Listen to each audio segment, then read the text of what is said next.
Hello, hello. Happy Tuesday, March 17th, 2026.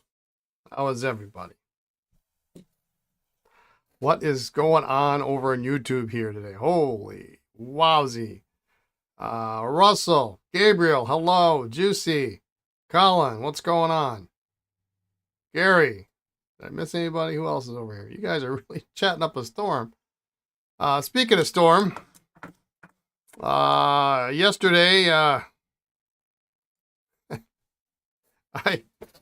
so we got the blizzard of all blizzards here. Um, am I having green beer today? I suppose today is St. Patrick's Day. I'm having a Diet Mountain Dew. Is that green enough? Sort of green. And I have my green coffee mug. Yeah, happy St. Patrick's Day. I totally forgot about that. Um,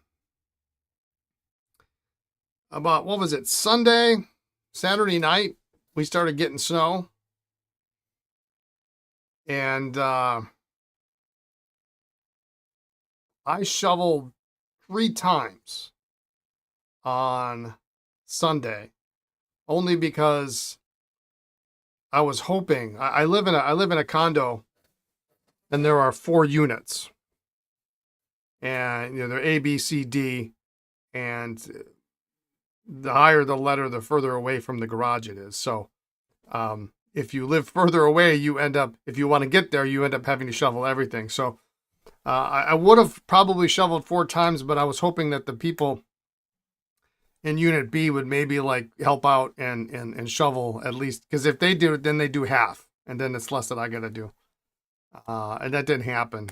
So, but no, I spent, and it's not a lot, but the snowplow comes through the alley, and then I can't get I got to keep the garage up and everything. But in excess of varying reports, Appleton hit anywhere between 15 and 30 inches of snow. Everything here was shut down yesterday. If there was something open, I would be shocked. Nothing was open. You couldn't leave your house. Over half of the highways, at least from like Madison north, were completely closed. Well, actually, half of the highways in Wisconsin, pretty much everything from Madison on north, was basically closed. And then they had a tow ban in effect, which means if you're dumb enough to drive out on the roads and you get your car, you put your car in the ditch. And we saw on the way here this morning, at least 4 maybe. Hey, Jason. Yeah, bigger storm than you thought. It was actually smaller than I thought it was going to be. But the tow ban says if you're dumb enough to go and drive and you put your car in the ditch, they're not going to risk other people's lives by getting a tow truck out there. And you're not allowed. It's illegal for a tow truck to come out and pull you out. Which is kind of a weird thing, but I get it. Like it was nuts. We would shovel, and 2 hours later, you couldn't tell we shoveled. And so every couple of hours we would go, and then I waited like 4 hours, and I went out, and it was nuts. I was expecting more yesterday because we were supposed to get a second wave, and it didn't really, at least where I was at, it didn't really happen. We got a lot of blowing. I mean, we have where plows have gone. I mean, we have some 6 foot piles of snow. I mean, it's impressive. The roads are mostly cleared off. We got in with little issue today, but yeah, there were at least 3, if not 4. I can't remember. I was trying to drive, and Lisa was counting, the number of cars that were in the ditch, and you just had to leave them there. And the plows came through and then plowed up over. I mean, you could almost not see the cars in the ditch because there was so much snow that when the plows came through, it just piled. I mean, it's going to be days and days and days before these people get their cars back. So we are supposed to have mid 30s. Today's a cold one. The high heat today is like 18 or 20 degrees. But, starting tomorrow, our high every day is going to be like 36, 37, 42. So it's going to gradually melt and it'll be okay. You had some of that a few days before in Nebraska. You had 20 car pileup on I-80. We still had wrecked cars in the city. Yeah, I mean, I don't even want to know what it was like on Highway 41. No thanks. And sadly, I had like yesterday and today, I had a couple of doctor's appointments, two of which I had scheduled like 6 months ago. And 4 or 6 months ago, and that's how they are. You can't get these. They're just a physical, so I mean it's no big deal. But they only allow, they don't slot those in all the time. So I'm gonna have to wait another 4 months probably to get those appointments in. 30 degrees today, 75 tomorrow, 90 on Saturday. Holy yowza! Yeah, no, we don't quite get that yet. I think we're gonna get mid possibly high 40s by the end of the week, but we'll see. At least is Mama telling you? No, she comes in on Thursday, so we're hopeful that by then a lot of this will, at least the roads and everything will have melted off. But yeah, it was like there was no way yesterday we were even going to get out of our driveway. It was something ridiculous. So I wish there was a way, a decent method for which to say I'm not gonna stream. And I got a couple people were honked off because they didn't reply to emails, and well, you go and you shovel snow, and then you come in and you're exhausted. I mean, you're dead tired. And even with Lisa, it's if you're on Strava, Gary, I know you are. You can see my snow shoveling. I always record it just for fun because it does a cool little geo map of my driveway. But anyway, so that's the Blizzard Elsa, I guess they're calling it. I don't remember anything quite that bad since maybe I was a kid. It's been a long time since I shoveled 3 times in one day. You'll check now. All right, yeah. I got 3 times yesterday and once 3 times on Sunday and once in yesterday. Yeah. I got like a mile and a half in. I mean, why not, right?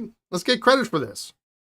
I mean, I look at my perceived exertion level for shoveling snow was more than some of my like hour-long bike rides. I mean, you all know what that's like if you shovel snow, if you live in that type of area. So, anyway. Yeah, Lisa's mom coming on Thursday. It's been nuts. Actually came in early this morning because we had so many packages to ship out. So, apologies to anybody who placed an order over the weekend or emailed me and I didn't get back to you because I'm still not quite caught up. But hopefully by the end of the day, I'll be close. Did I get a segment record? I should make a segment. That's what I should do. I should make a segment. I would be the local legend, I am sure. Because I'm guessing none of my neighbors are on Strava. One guy's in a wheelchair, and then the other guys, I can't see them being anything remotely close to athletic in nature. Man, Russell, man, you get a lot of death sets. Your latest death set came yesterday after the carrier delivered it to the wrong address. You called the post office, you got the notification it delivered, and it was not. It's amazing that they actually delivered it.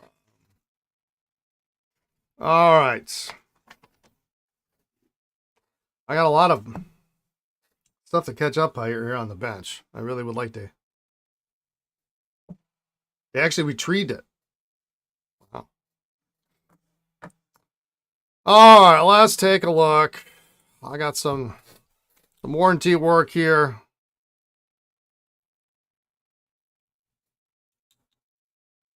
I got a Lamy All-Star that leaked. Or that leaks, and I'm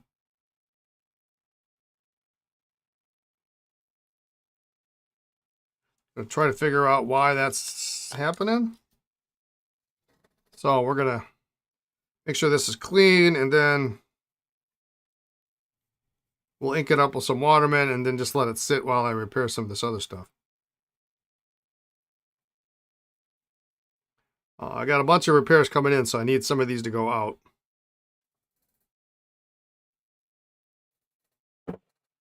1,452 steps. Was that what it was? All told?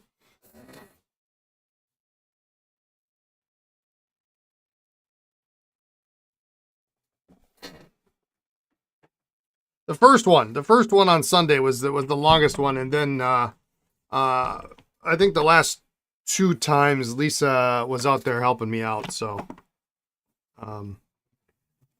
it didn't take as long. Yeah, 1.1 kilometers. Yeah, 1.1 of those. I thought it was more than that. 1.1. Yeah, because I thought it was 3/4 of a mile the first time. I piqued Eric's interest with the leaky All-Star. Yeah, I'm not sure what the story is here, but we're gonna see what we got. We spin it out here.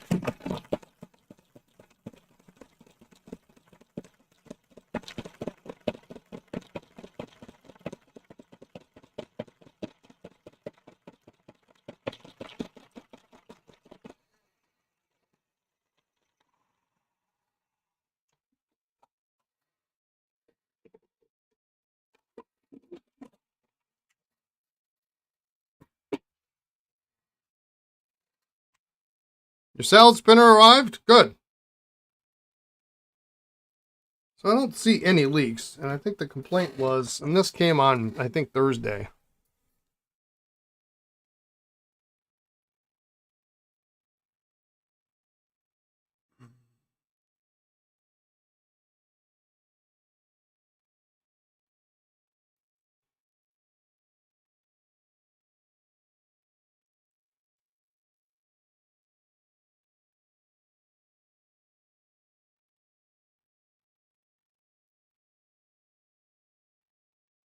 I see a scratch, but not a crack.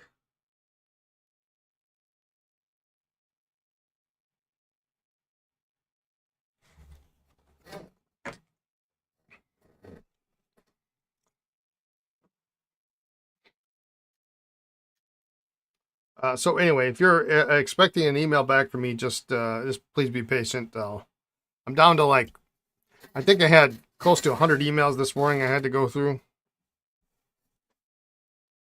I'm down to 12, I think.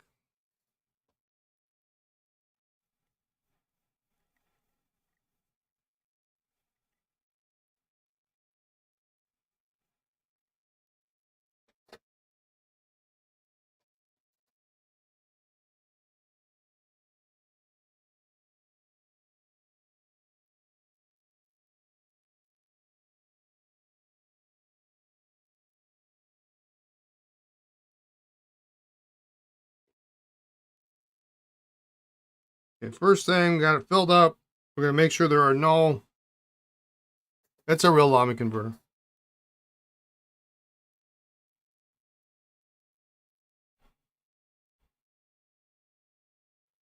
This was a consignment piece, and the gentleman who consigned it, actually, I'm sure he bought it new from me.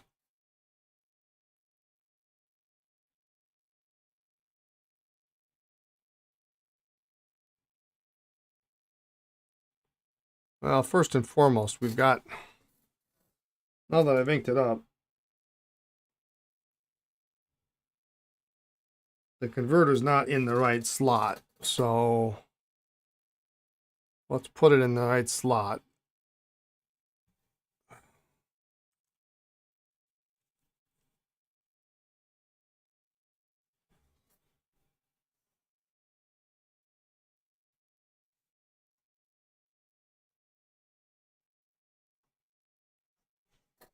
Okay.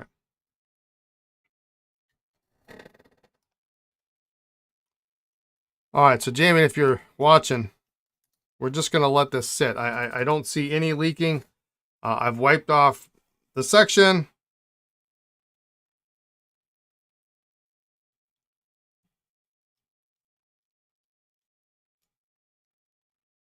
At this moment, there is no residual ink. So we're just gonna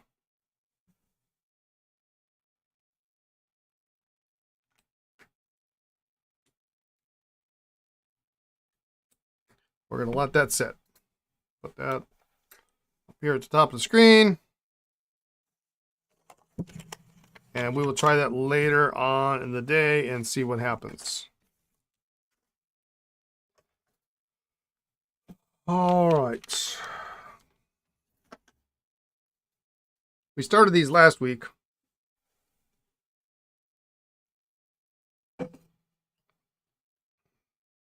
This one did not come apart.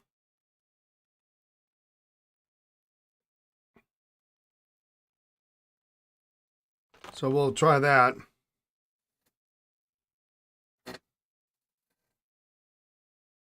Was the converter fully engaged with the lugs engaged? The converter was not locked in. The nipples, the little pins were not locked into the spot. So it's possible it could have been the problem, but usually those are pretty tight designed so that when you thread the barrel on it shouldn't be an issue. But we'll see if maybe not being properly aligned in the section could have been causing the problem somehow. I don't know.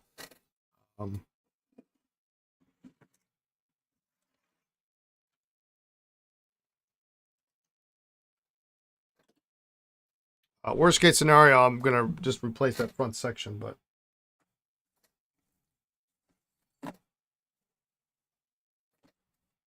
All right, I'm gonna look for a section for this because this is the one that was. There's your two parts of the section.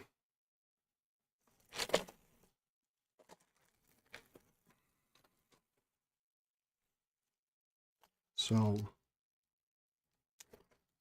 not necessarily a difficult.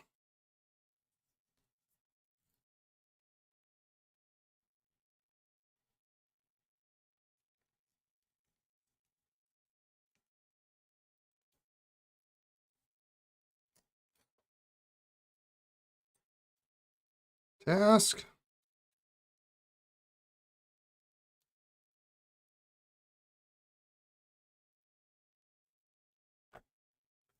That should work. Maybe the universe is saying go vintage.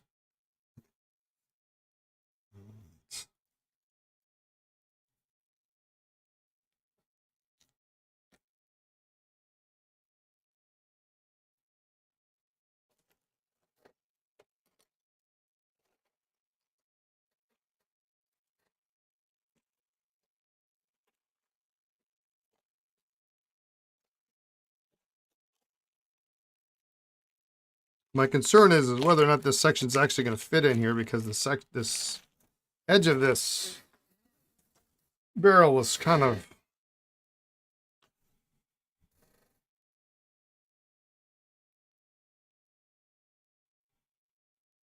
warped.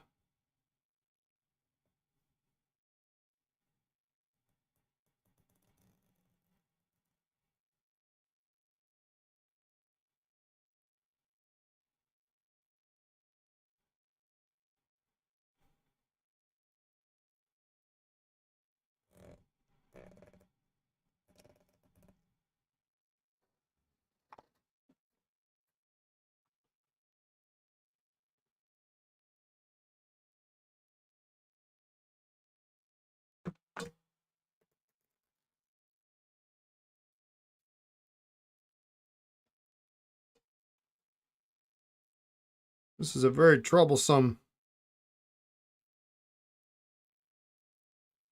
snorkel. I'm going to put a little silicone on here.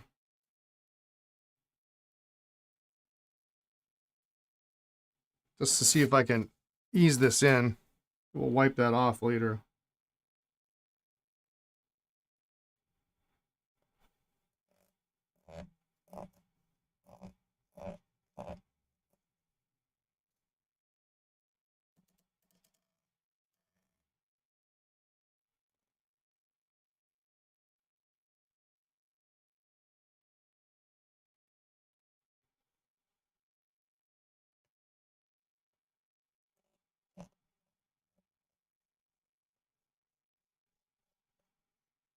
Okay.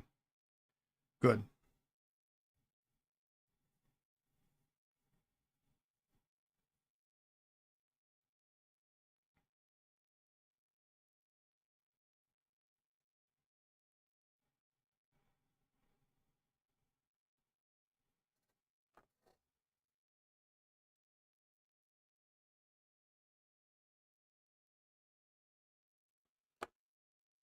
Okay. Let's now that I got that part.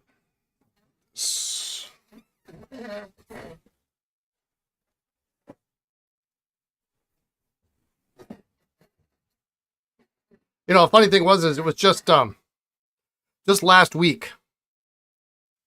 And boy am I glad this snowstorm didn't happen last week when I was trying to get home from the Baltimore show. Just last week we Lisa and I were talking about should we get the Corvette out of storage?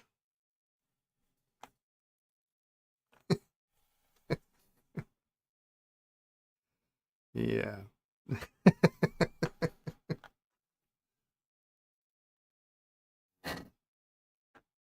The answer to that question is what you expect it to be. Might have to wait a little bit more.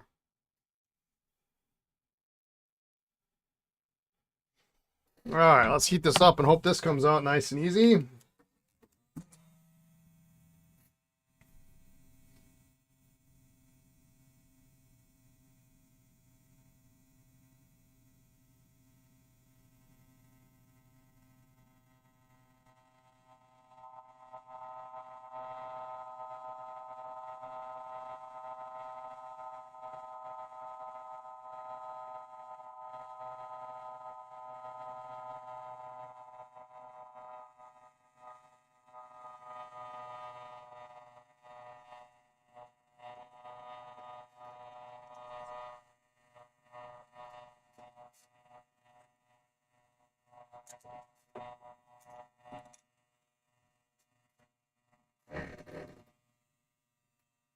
Well, that worked.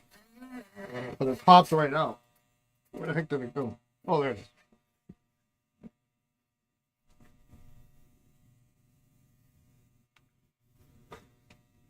That's why you don't have dark carpeting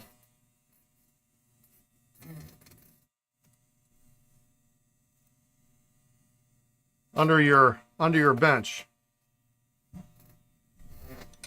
All right, while that heat gun is on, let's see if we can get this off.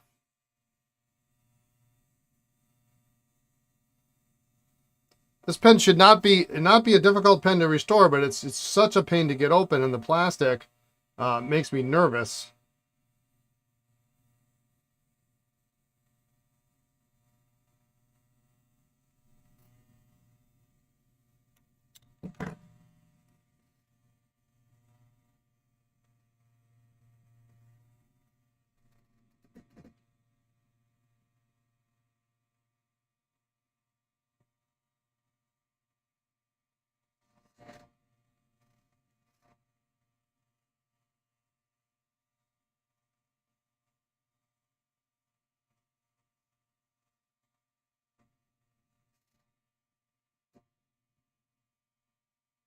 Dark carpet would make metal pieces easier to find.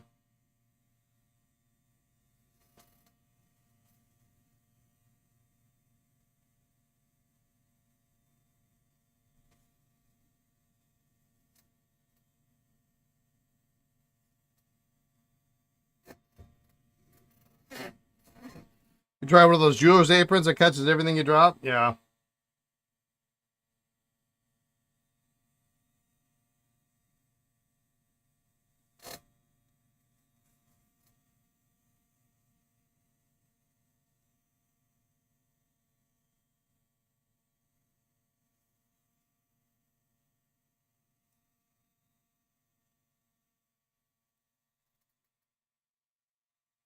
Yeah, just don't rush to answer the door. When Amazon or UPS or FedEx shows up.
Well, I hate to do it, but I'm going to use my section pliers.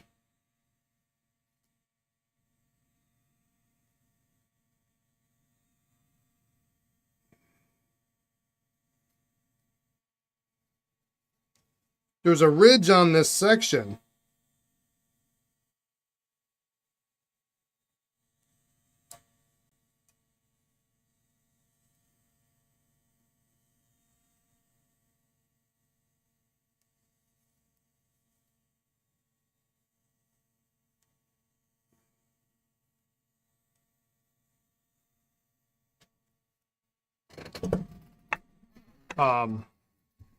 That's causing this from opening.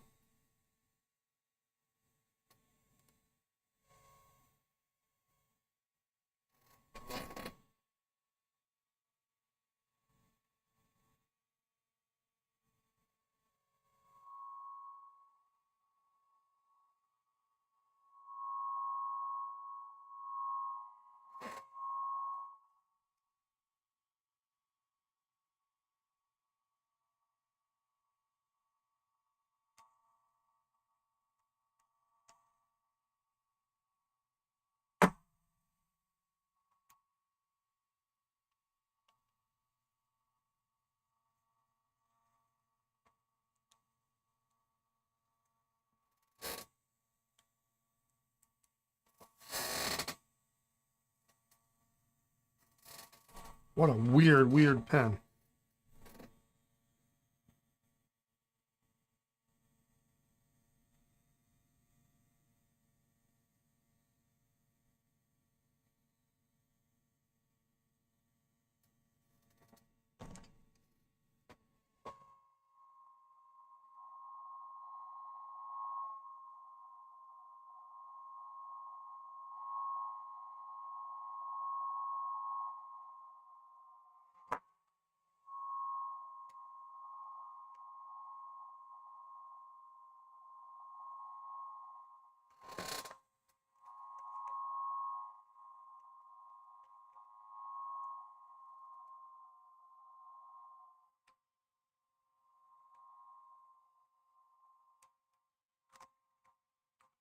All right, well, it's not coming open, so now's the time to email the client and say, listen, there's a high probability this pen is going to break getting it open. The section turns, it comes in and out, but that little section, piece of the section that is raised, and it's right about here, is really preventing this from opening. And so the only option is a lot of heat, but this is, you can even see how easily this material warps because you can see where the C-ring is, the lever ring is. So there's a huge, and if I can't pull it out when it gets hot with the section pliers, there's a high probability this pen is going to break getting it open. So before I break it, we're going to get in touch with the owner and say, listen, here's how bad do you want this open? Because I don't have any replacement parts at all for this pen. So we're going to continue on with this guy.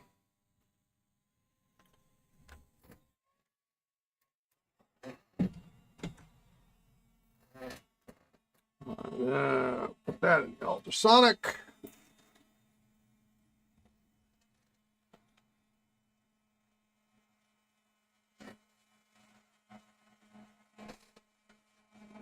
Those pieces in there.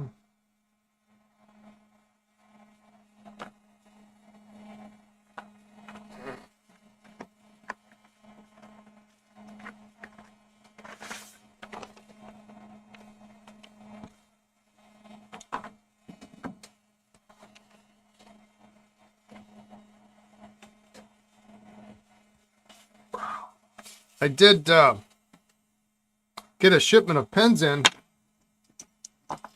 from the UK on Saturday, I think it was.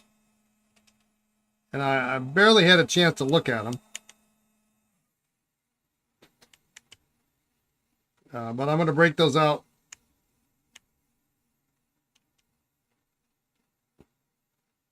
maybe later in the week here.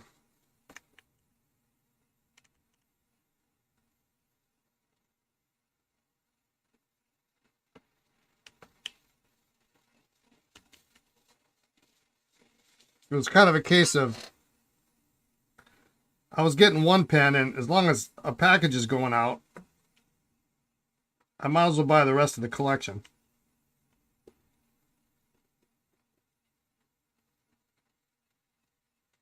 And save on shipping. And I found it actually a pretty cool, and actually I'm going to bring it. Oh, in a minute, I'm going to go get it. I found a really cool ballpoint that I think Lisa will like. And she's having kind of a rough day.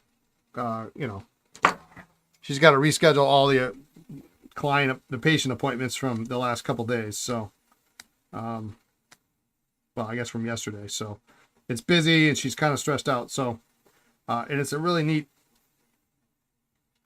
piece that I think she'll like. So, too much of a tease for you, Juicy? Burnham, Conway Stewart, Stevens, maybe. There is a Conway Stewart, a nice Conway Stewart set, fountain pen, mechanical pencil. Although I'm not 100% certain that the pencil actually went with the pen, just based due to size. There is a nice Wyvern. And you're going to make me go get this now, aren't you? You're going to make me get this whole thing. Well, I've got to get some O-rings and things here anyway. So give me a minute and I'll get those. Small O-ring, okay.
All right. I'm just going to give you the gist of it because there was a lot of kind of platignum garbage in the group.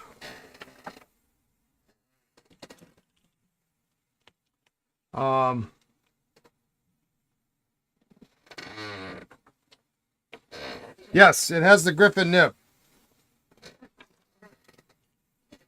I really haven't looked at them much. They're really very dirty and very disgusting.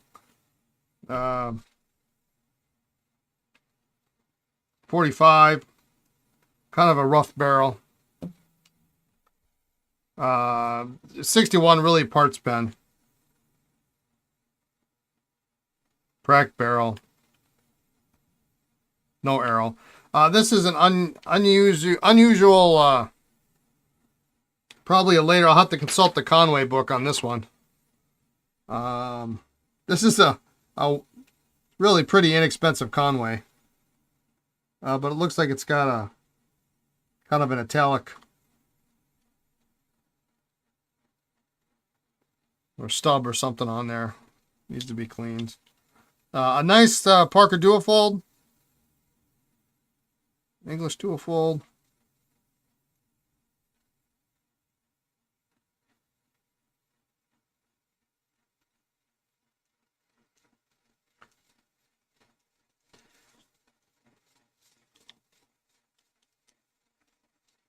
But the cap doesn't really, there's something wrong with the inner cap on this one.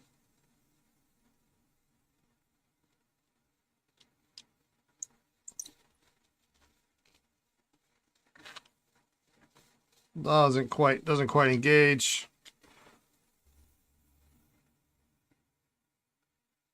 Here's another one. This is pretty much a disaster.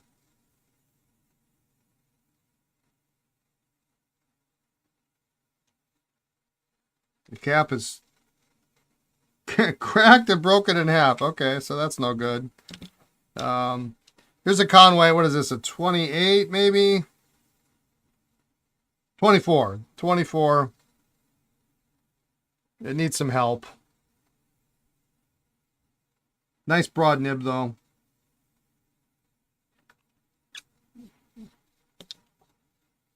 Matching pattern in the pencil. Number 18. It works. I just need some lead. Here's the Wyvern.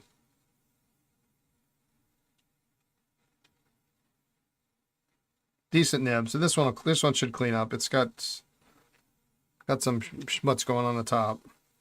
And this is the one I'm going to give to Lisa, I think, if she wants it. It's just a stainless steel jotter. But then it has this great engraving, and it actually has it's actually her birthday. This is the Prince and Princess of Wales, July 29th, 1981.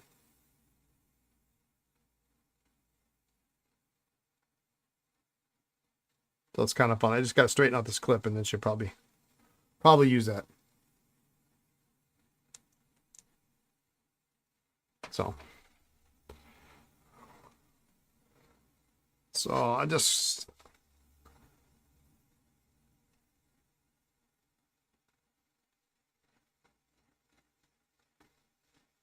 hopefully we can get this a little straighter without cracking it. She doesn't really going to use it in her pocket anyway.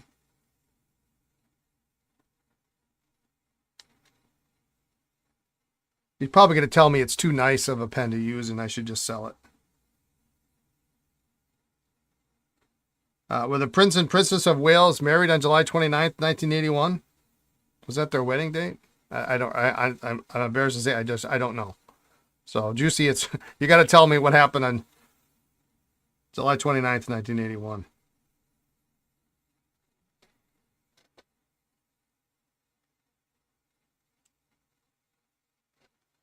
Oh, that was their wedding. Okay. It's a nice engraving. It's a deep engraving. Probably worth something to a royal collector.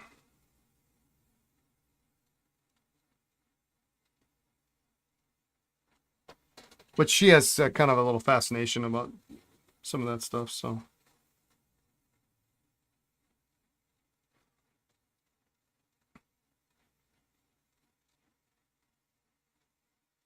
There we go.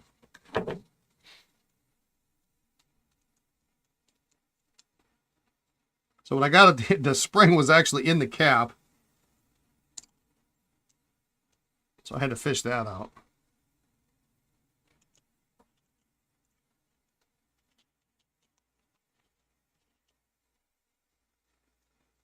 Yeah, he's the head honcho now, isn't he?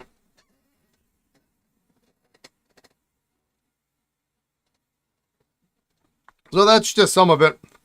I'll hold off and show you the real treasure of the group until maybe later in the week. It's more saleable in the U.S. than in the U.K. It's interesting that I wonder if this will line up differently. It doesn't line up with. See if I can get it to thread on.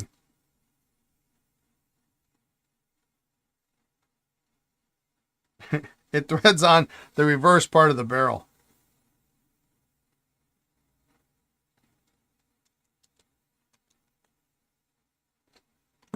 We'll see. We'll see if she wants it.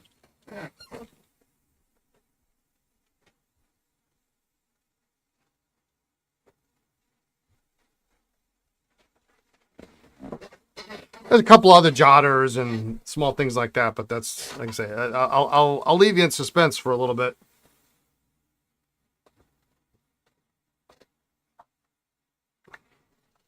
Because it's a special piece that I negotiated on. All right.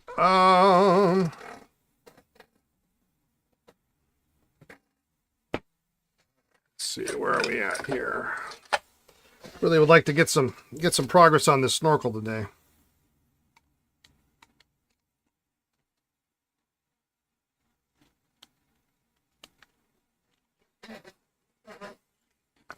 Because I've got a bunch of more repairs actually coming in the mail, so.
All right, there we go.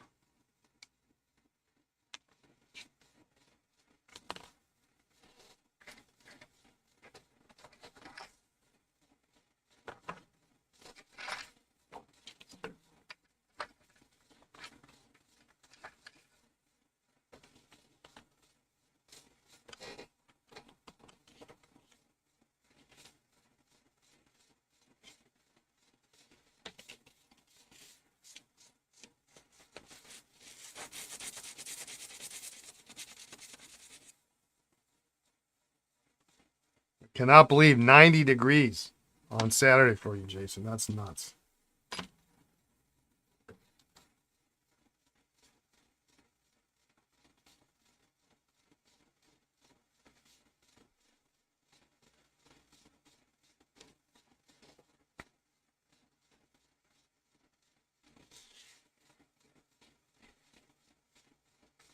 friend of mine was telling me he had to turn his air conditioning on the other day. You be kidding me. Punch a man when he's down.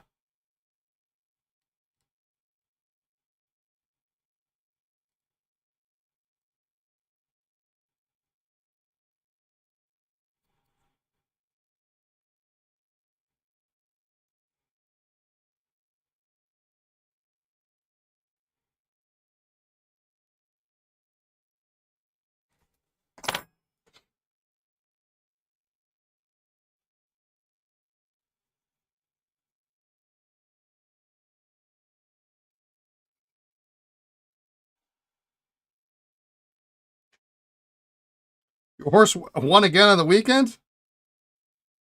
Congratulations. Before you know it, you're going to be buying new pens every week.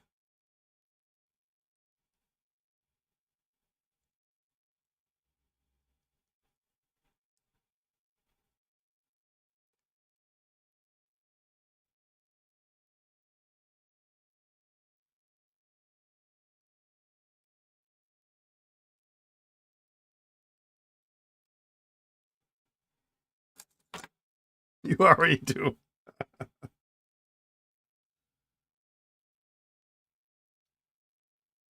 Better pens every week.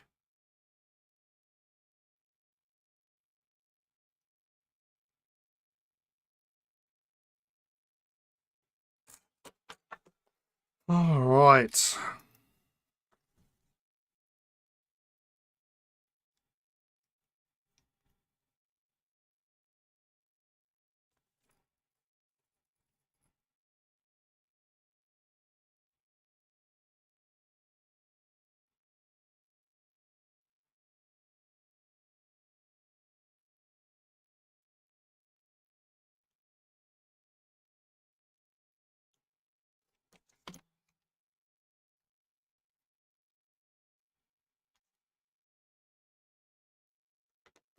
You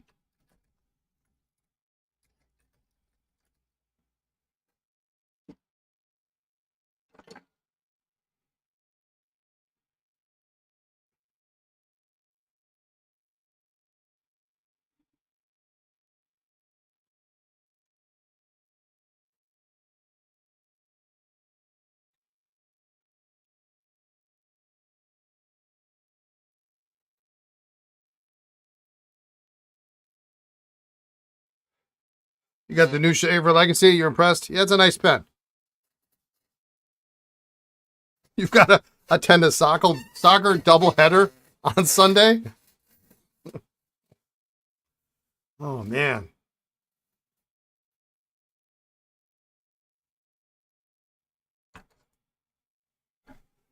what kids make you do, right?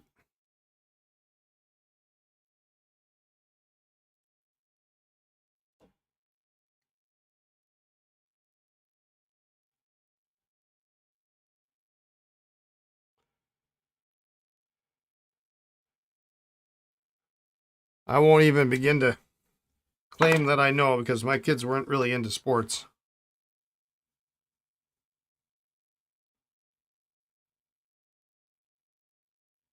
My daughter was on the swim team for a very, very short period of time. And I remember something was going on and I couldn't go. Slather up the sunscreen better than all day track beats. Yeah. For some reason I couldn't go, and I don't it had something to do with work, I'm sure. And Lisa went, and it was that same thing. It was like you sit around all day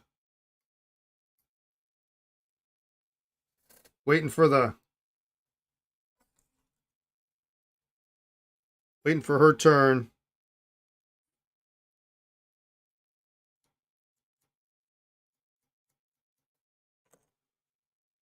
He looked at me and said, "You would have hated it. You wait around all day for 3 minutes of the sport."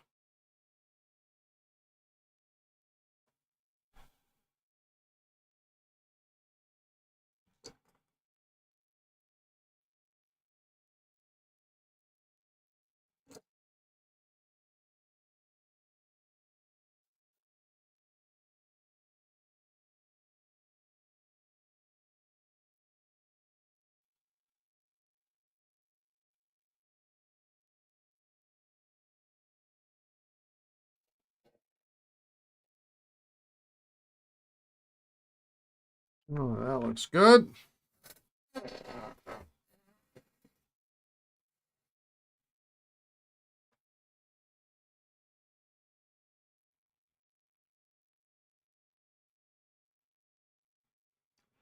There's some ink on the snorkel tube here that doesn't want to come off.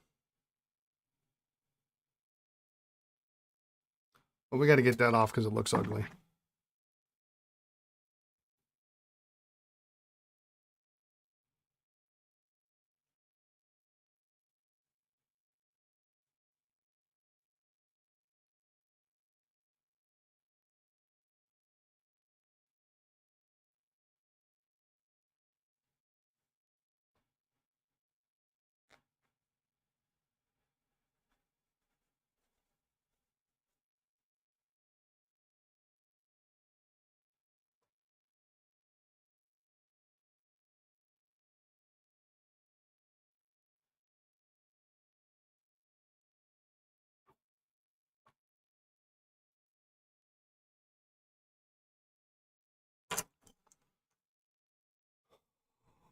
Okay.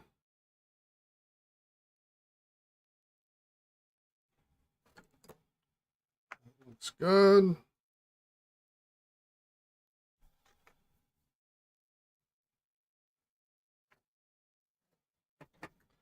Cut the sack. We'll get that going.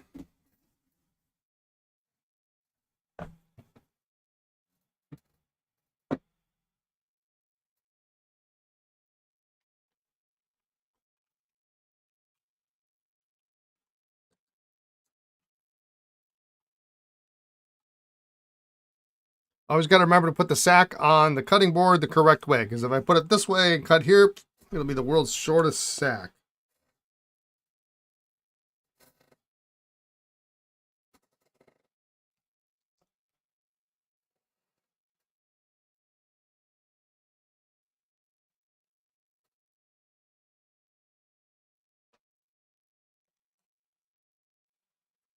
Not that I've done it, but I've come close a couple times.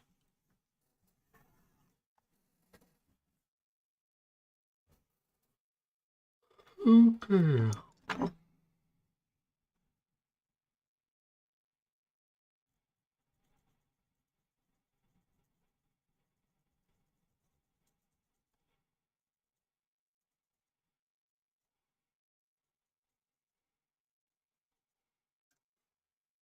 In case you didn't watch the podcast on Friday, you didn't hear the news.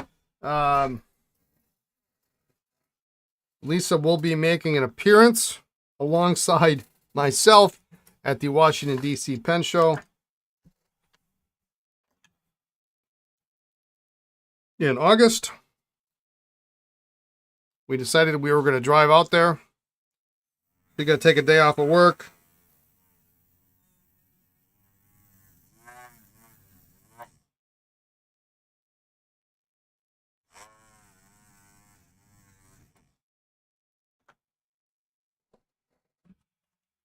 We'll get some business done, which will be nice. All right.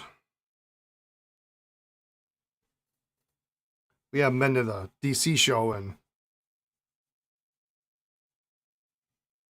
probably 7-8 years.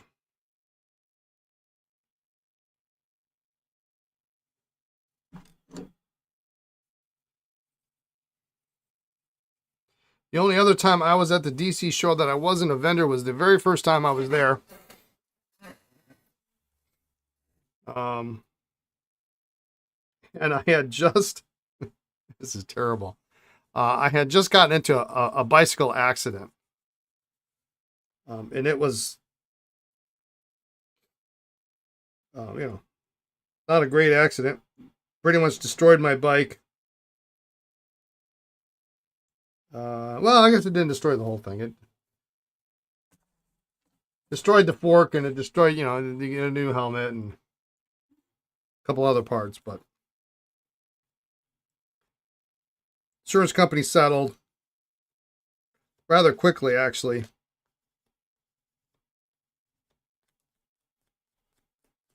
And I decided to use some of that money to go to the DC Pen Show.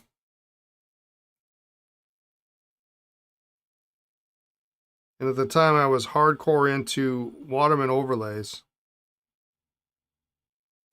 And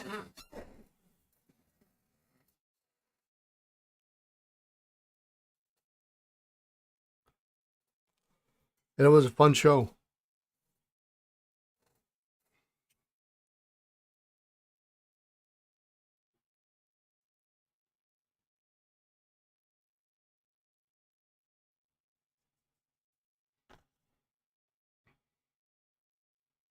Never thought I'd be going back again as a attendee.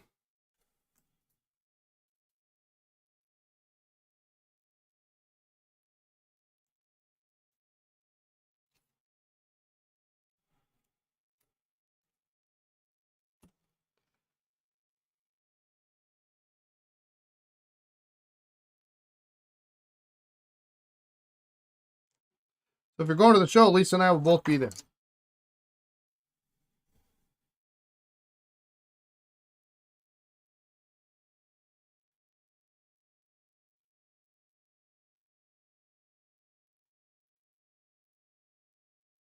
And it was her idea to go, so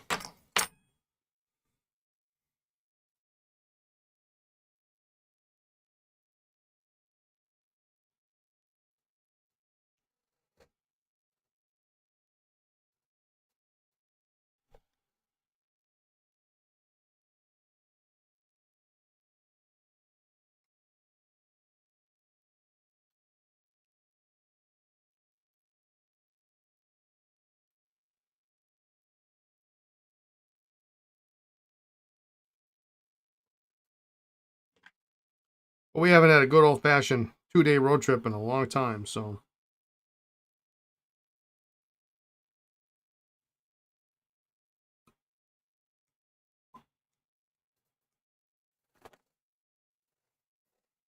That piece is good.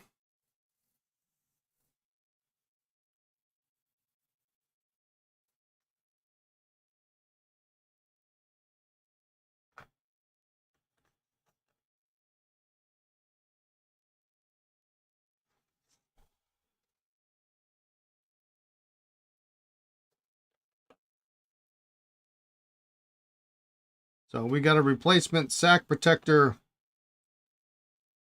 tube bushing.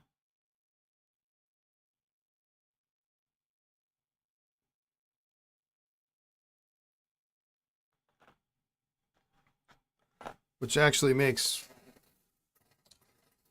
this operation a little bit easier. It doesn't matter which way this really goes in.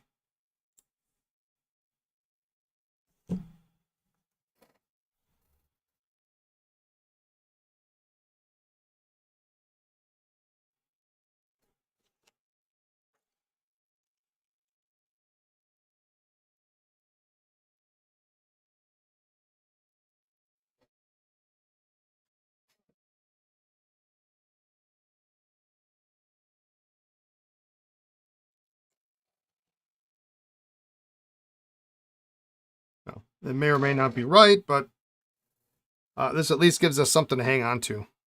We can adjust it later. It seems pretty tight, so I think we're not going to have an issue.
All right.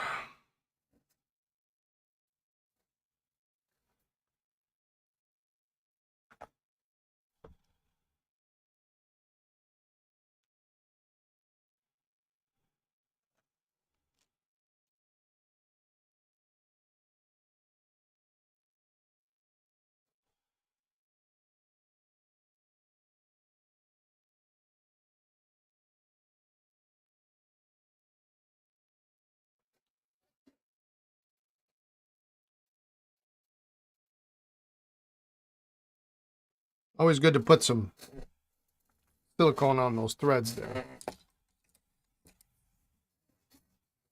All right.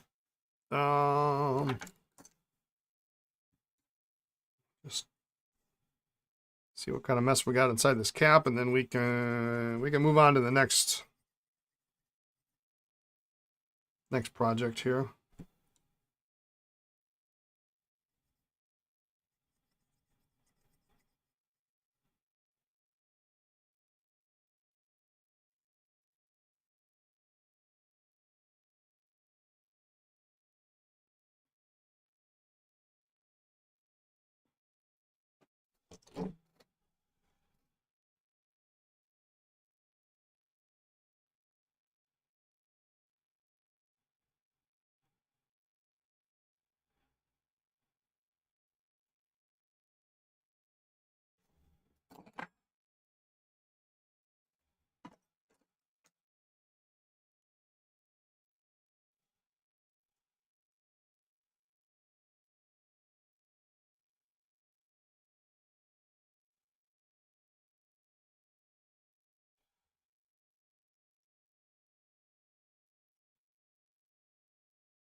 plexiglass sacks the same as silicone sacks? No.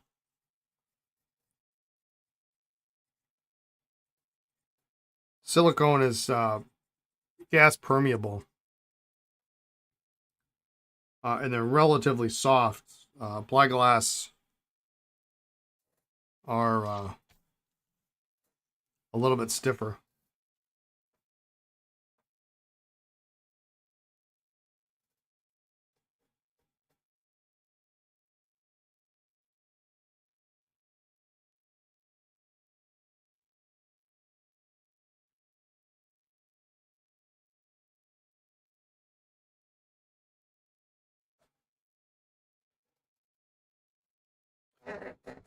Oh, I'll clean the cap up here. It looks kind of yucky. A different use case, really. I mean,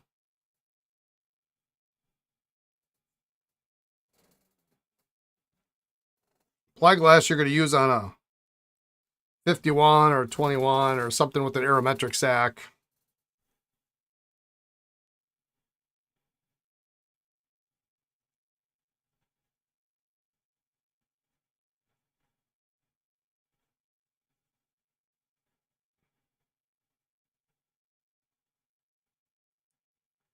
Silicone you could use in a snorkel.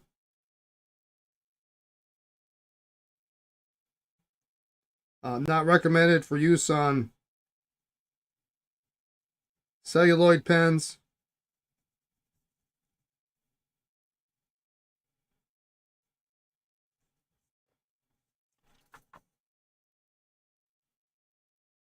The advantage of silicone is, especially on something like on a snorkel, and you can with plexiglass too, you can use, inks other than Waterman. But ink will evaporate through the sack.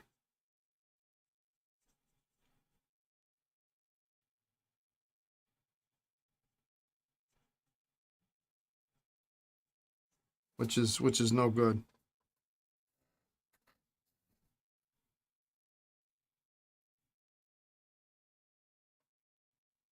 Which could lead to clogging problems on the pen because it's,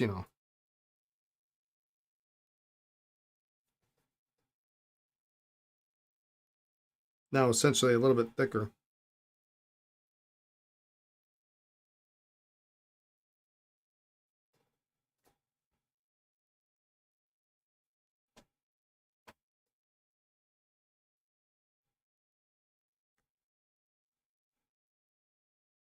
Well, that's much nicer.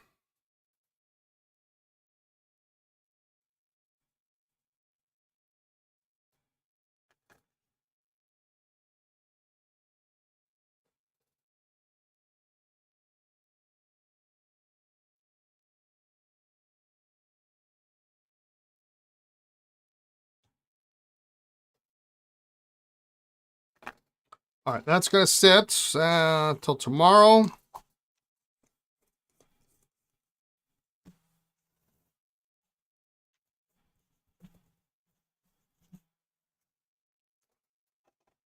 We'll figure out what we're going to do with that other pen. Let's see, what do we got?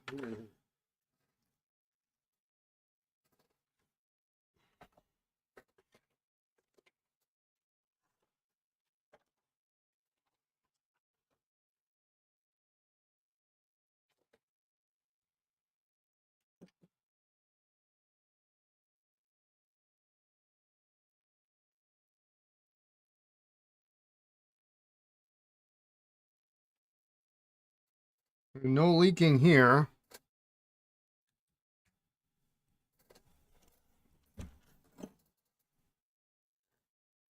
All right, so these pens, these two here came from same client who dropped off that Waterman 452 a couple weeks ago. That we blackened.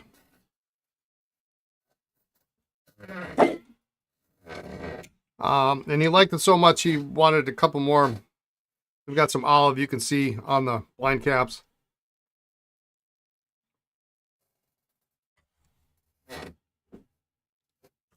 And I believe this is a pen that I picked up in Baltimore, and one of my regular customers, local customers, stopped by on Friday and wanted me to restore it. And I said, well, okay, I guess I wasn't planning on doing these just quite yet, but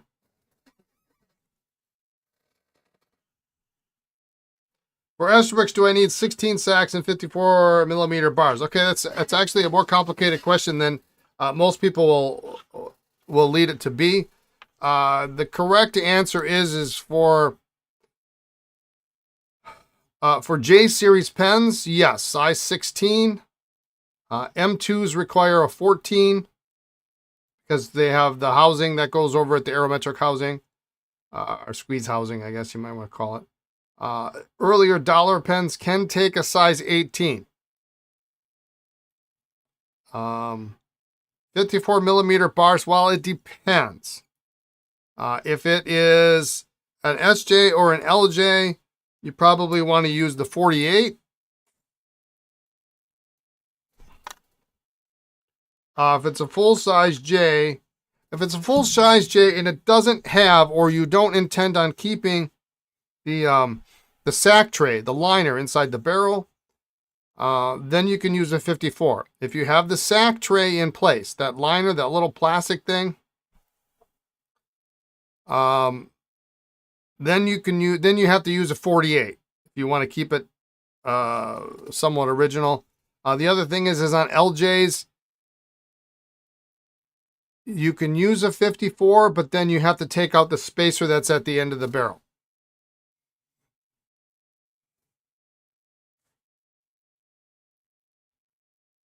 Because there's a spacer that enabled Esterbrook to use one size J-bar for all of their pens, and so that they all lined up correctly.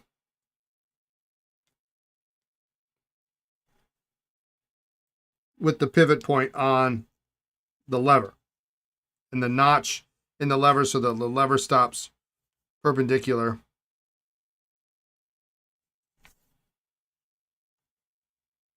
to the body when properly lifted. So, if you want to take those liners out, they're a pain. Then you might be able to fit a larger size sack in there. It depends on the pen.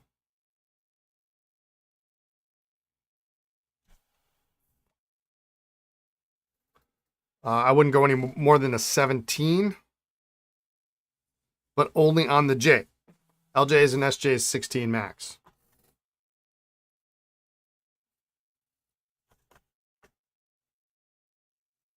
Confused yet?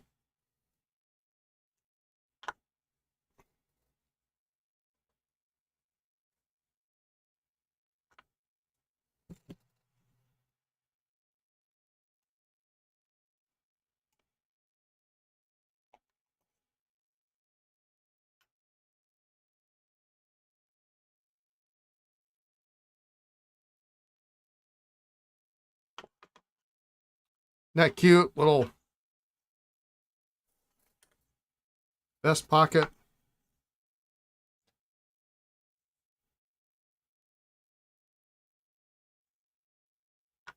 You've got about 10 Esterbrook's coming. We'll work it out and forward an order to you. Yeah.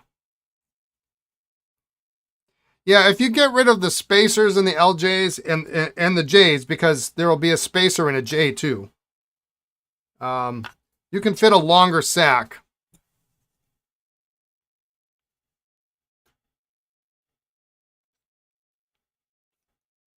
Look at that. Isn't that adorable?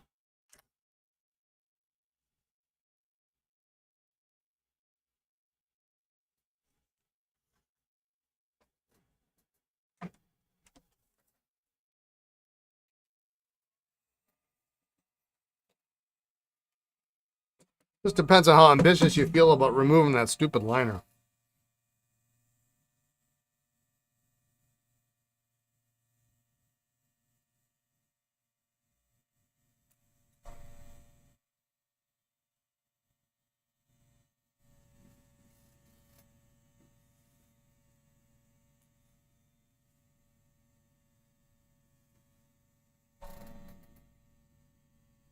I don't like them, but they're pretty tight inside that barrel. They're a really tight fit and they're hard to get out. So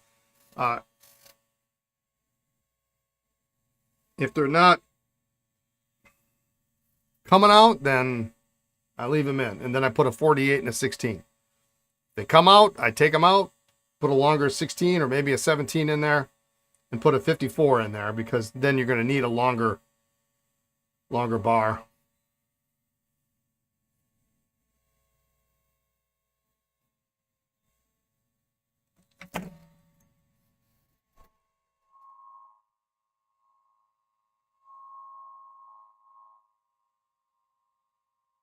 Well, I can see somebody shellacked this section on. This one should be friction fit.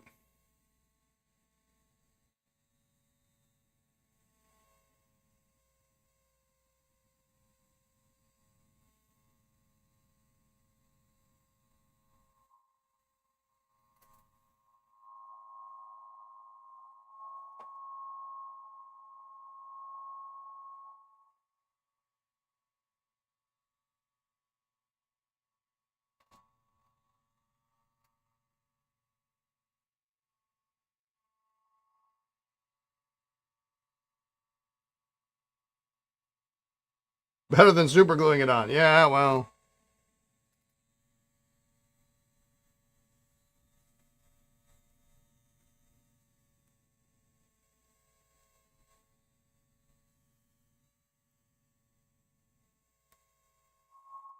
On a pen this size, it's really hard to work on.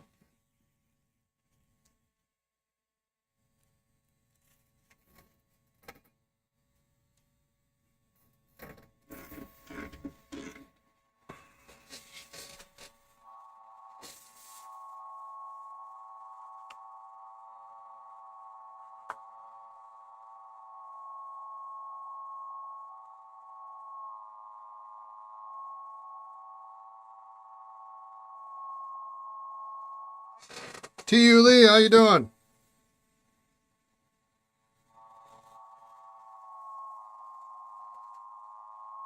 Welcome. Happy new week. Plus 1 day.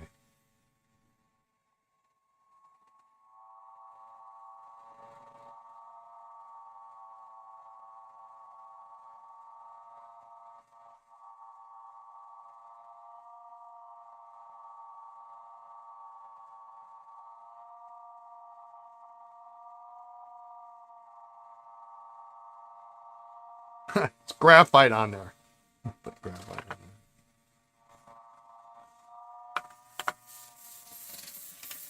there. All right.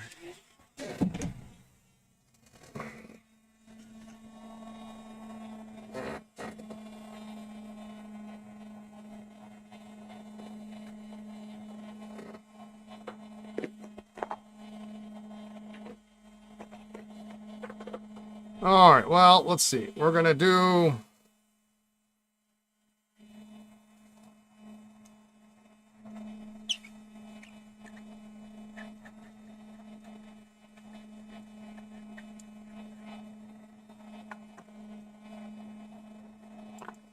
We're going to do the end pieces inside of...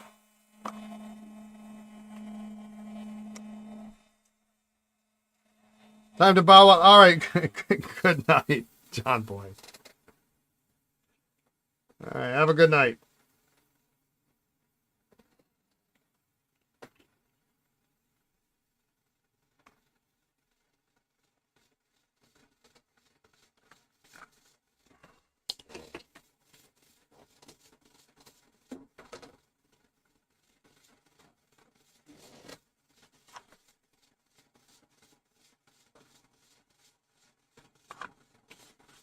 I'll throw this in there. We should be able to get that section off, but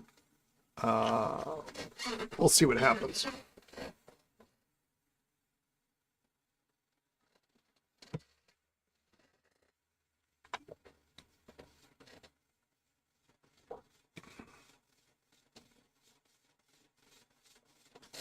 I'm going to try soaking this in the ultrasonic first, and then if that doesn't give me the acceptable results. At least I get most of the ink out. We can put it in the Dr. G's.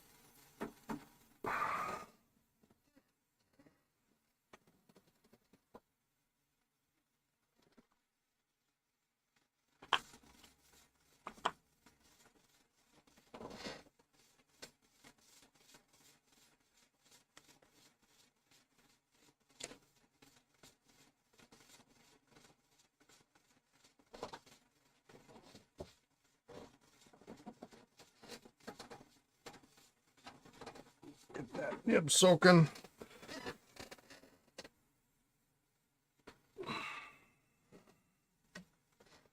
You're alive, or Lisa and I. We survived the great blizzard of 2026. I'm really hoping that they plow the alley that I have to access to get to my garage before I go home, because it was kind of one of those things where, and they usually do. They do a really, really great job. We're very pleased with the snow removal in front of our house and on our street, and even in the alley. But I see the pile, and I'm like, okay, this is what we're gonna do. We're gonna hit it because going through it slow is only gonna mean getting stuck. So I hit the gas, and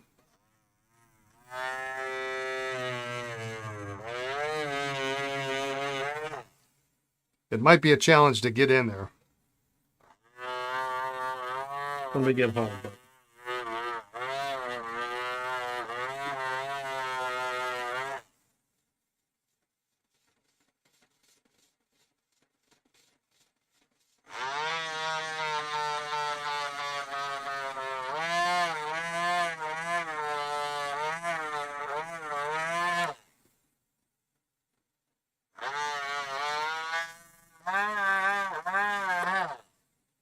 But it was kind of nice to have a real low-key day yesterday, though.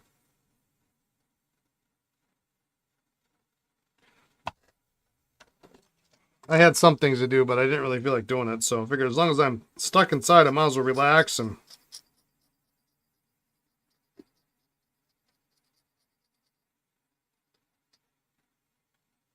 got up, had breakfast, promptly took a nap for 2 hours.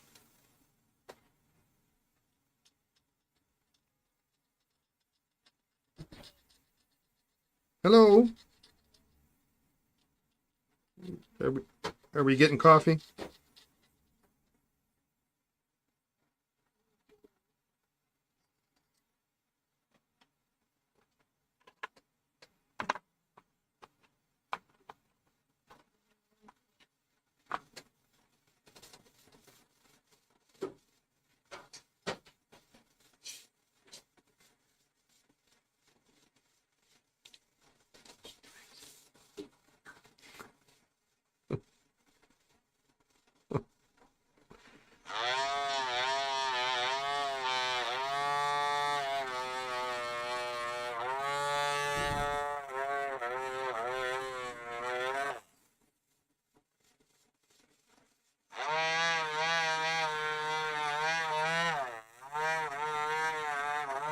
Apparently, we've become the bank for the plaza here, and if somebody needs change, they come here, which is hilarious because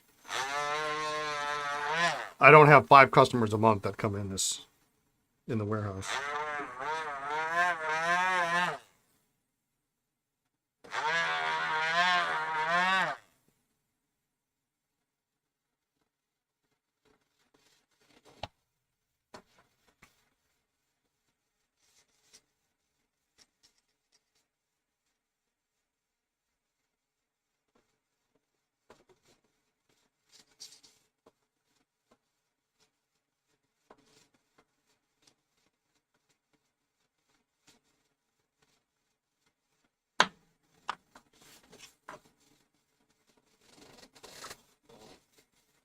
It sounds like you drink a coffee, go back to bed for a nap. And I do a lot of napping, like from Friday through Sunday. I mean, usually Fridays it's a nap after the podcast.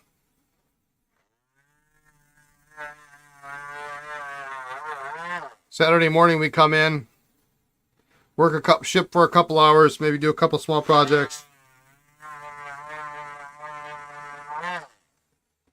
Go home, take a nap.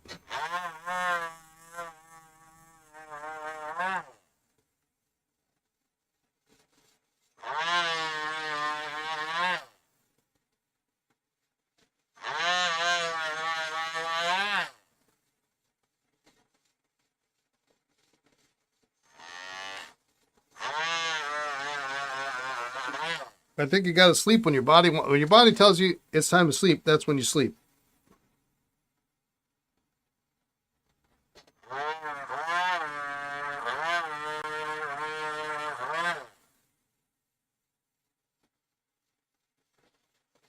Did I watch the cycling as I couldn't get out? Yeah, so I'm still a little behind in my viewing, but I did finally finish up the Strada Bianchi.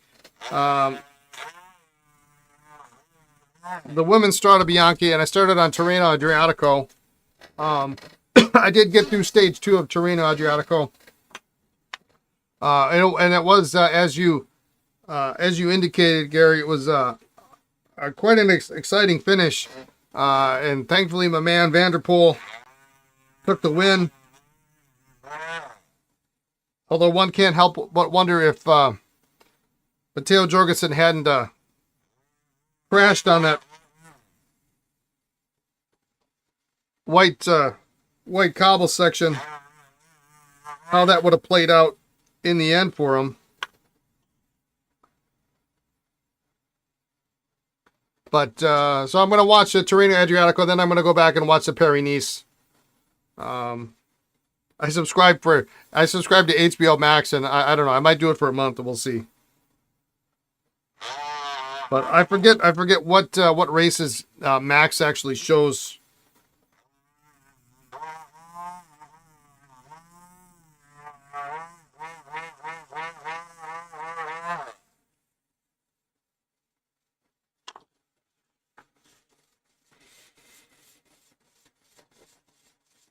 Yeah, Sprint Classics, Paris-Roubaix, and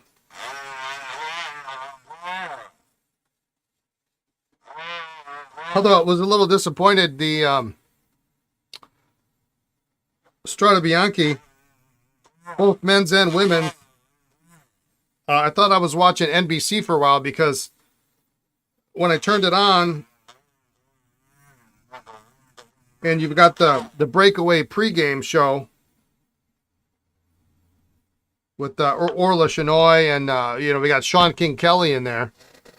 There was no audio for the first 10 to 13 minutes. So like the whole pregame show, nothing. You no idea what the heck they're talking about.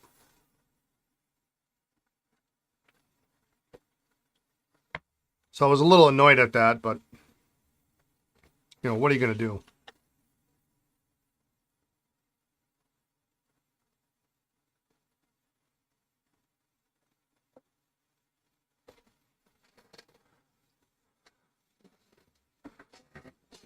Not surprised to see Pogačar take the title. Eurosport commentary, yeah, they get excited, don't they? Little disappointed. Kasia Niewiadoma didn't take the top spot at the podium.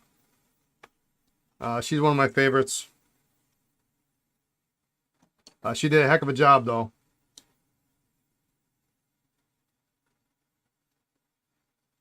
But they took this stinking motorcycle operator goes the wrong way, and like half of the big name contenders, Demi Vollering and everybody else that she was with, just at that moment, that was the end of their race. He went the wrong way, and they went down a long way. I mean, holy cow! Before they figured out this was not the correct route.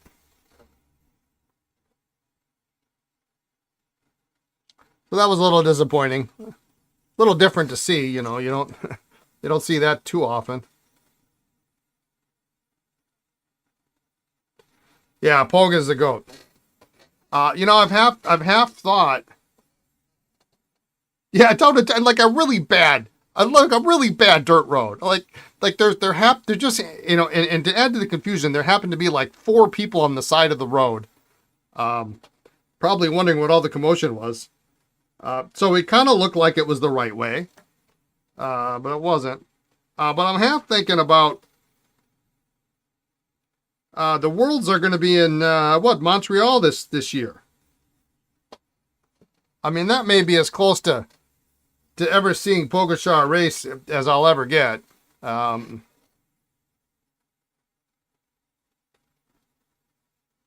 half debating making a trip out of it, but I don't know. We'll see. There are plenty of pro cyclists I like to watch, and sometimes the big debate now is that Pogačar is too boring to watch because he took off at 78.1 kilometers to the finish, and then nobody could catch him. I mean, that was the end of the race. And he held probably held 500 watts for 78 kilometers. I mean, that's insane. And it does make for kind of a dull race. But you know what? If I'd have had a chance to see Eddie Merckx in his day, I would have wanted to see Eddie Merckx, You went to the Worlds a number of years ago. It was fantastic.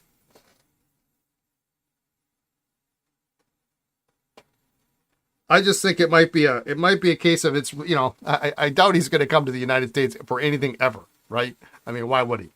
But if I could go to Montreal,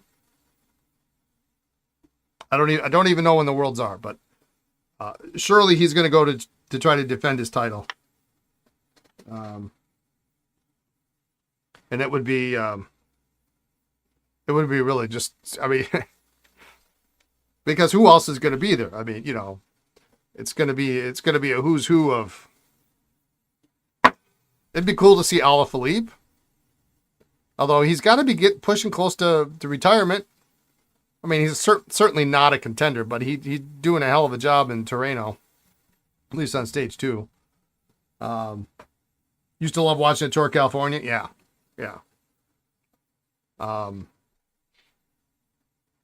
Who else is going to be a contender? I mean, this Paul Seixas, that kid's pretty something special.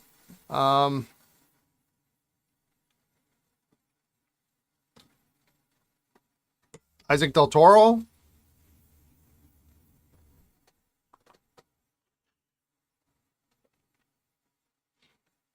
So I don't know. It's a complete pipe dream. Yeah, he's good. It's a complete pipe dream. I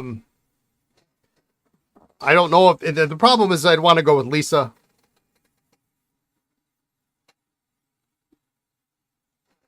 And she's actually kind of a closet cycling fan.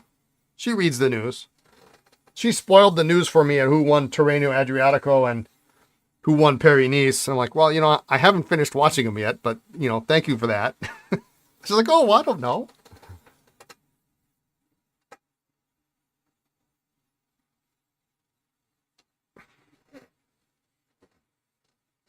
But it wouldn't be any fun without her.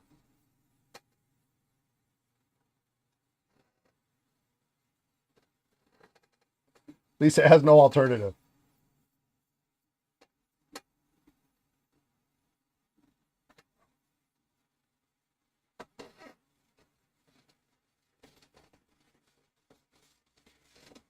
Well, the problem is this year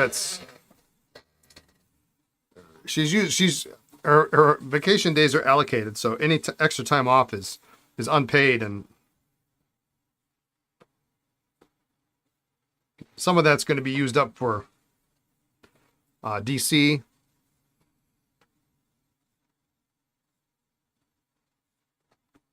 And I haven't broached the subject with her yet because I got to kind of look at the dates and see what it is.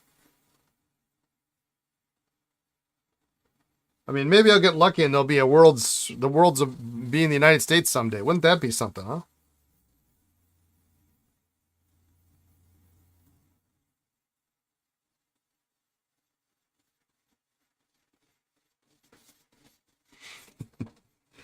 Hey, honey, we're going to Montreal.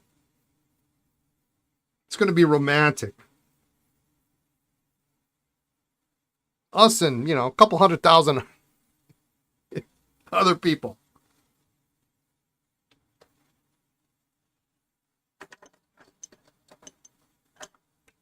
Probably can't even get a hotel, so I guess there's that too.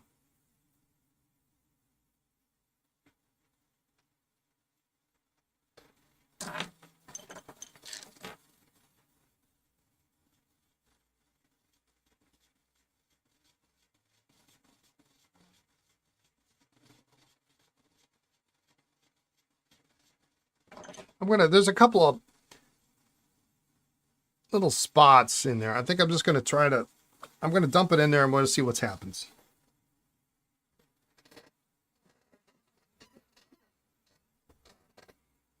I guess even if, good morning from Hawaii, Andrew. How are you doing? I guess even if I couldn't see Pogacar at some point, I probably will end up in France if things go well here. I may be able to afford a trip to France someday in July.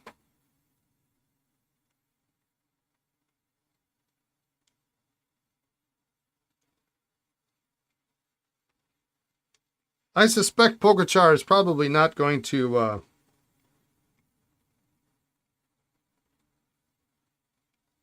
I don't see him as being the kind of guy that sticks around till he's 38, 39 years old. I think he's gonna win everything he wants to win, and then he's gonna be done. It's on your bucket list, yeah. I mean, at least you can see the tour down under, but they don't always send the A-list guys there.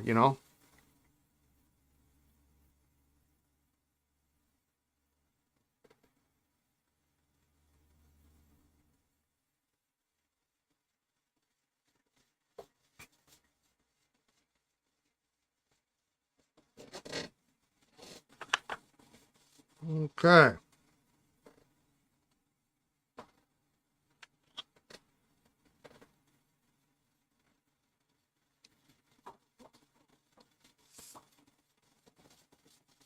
It is pulling in better riders. Yeah, I do agree. But it's so early, though. It's so early.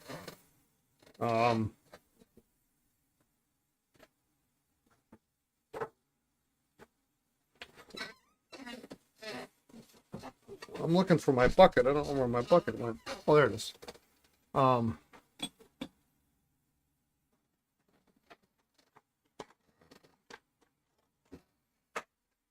Yeah, it is so damn hot. Yeah.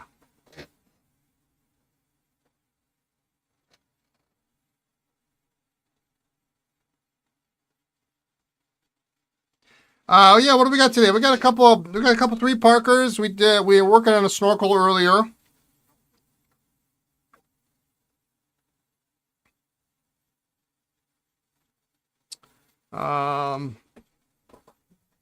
Yeah, I got a bunch of client pens that are on their way, so I really got to get cooking on some of this stuff. Why does this not?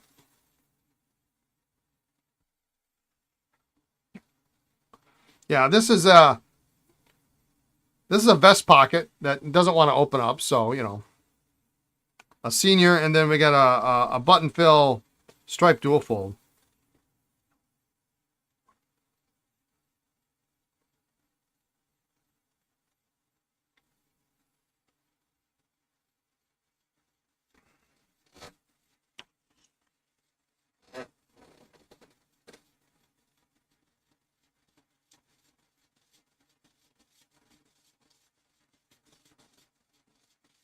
Did I enjoy going to the pen show on my own? Yeah, it was fun.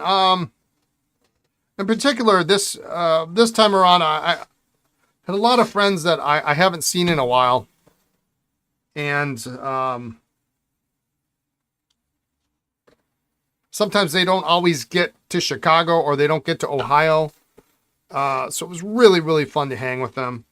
I actually have, Elisa and I have a long-standing monthly Zoom that we're not terribly great about hitting every month, but with a bunch of friends, and we started during COVID, and so we were actually able to have, kind of a dinner in real life.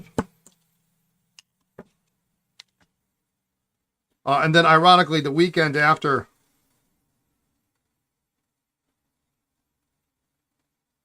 the show, this last Sunday was our normally scheduled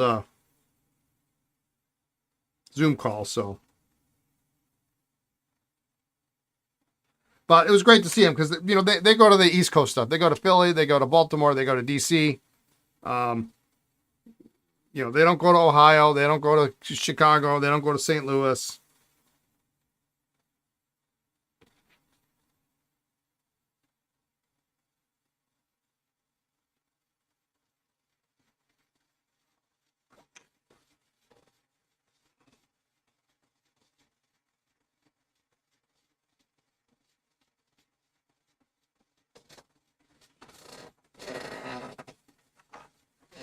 And thankfully, Rob Bader was not there, because if he was, I would have probably spent a large majority of my time sitting at the bar.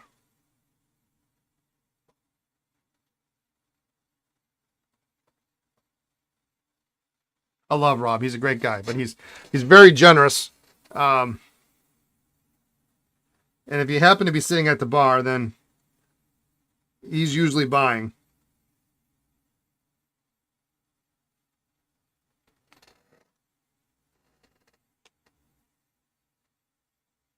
And then I usually don't get any sleep. So, but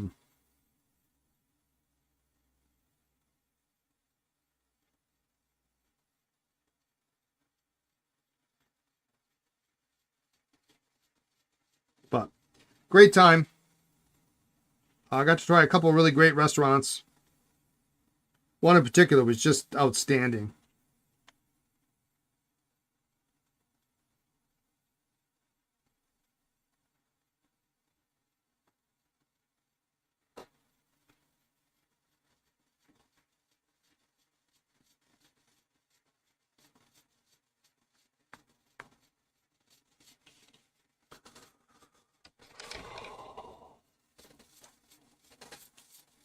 So the question about how hard is it to get the celluloid casing off a Pelican 400? One was damaged at a local pen show when some people tried to remove a cap that was stuck because of dried up ink. And if that hard to repair, if I can get the part. And you're happy I got sleep and enjoyed eating and talking. I don't know. I don't really work on Pelicans. The guy you need to ask is Rick Propus. The Penguin. Well, actually, he sold the business. The guy by the name of Danny, who's really fun, a really great guy. Enjoyed getting to know him a little better at the show. I bought a number of pens off his table. Probably could have bought far too many more, but I don't think it's that difficult. The Binda, I think as they call it.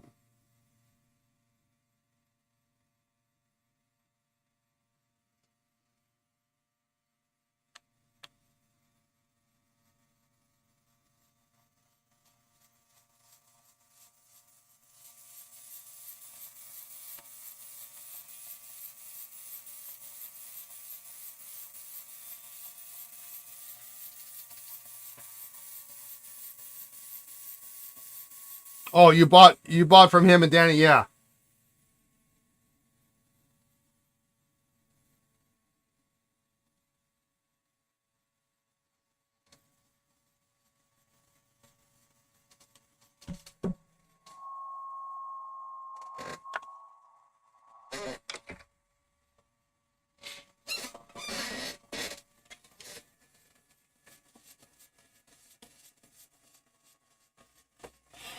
Rick gave a great history of pelican saw on YouTube.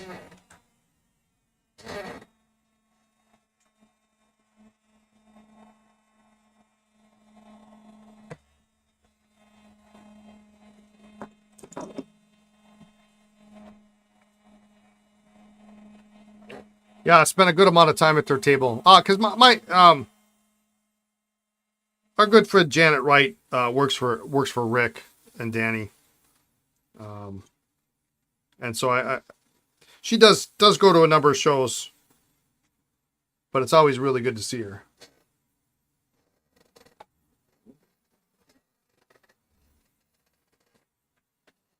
Yeah, the penguin. Yep.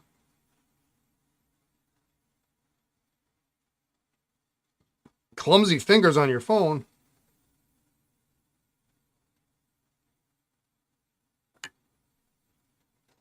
Yeah, I've got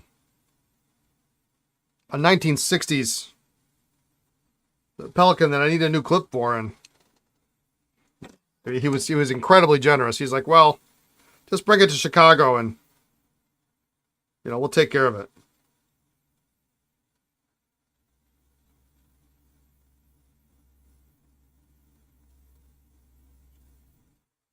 I guess that's a great thing about some of those Pelicans, and similar to like snorkels, like all the parts are fairly interchangeable.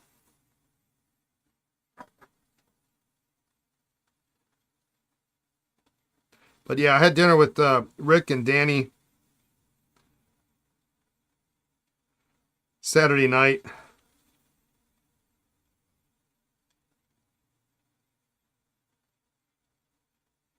Which reminds me, I got to email Danny back because he sent me a nice email after the show.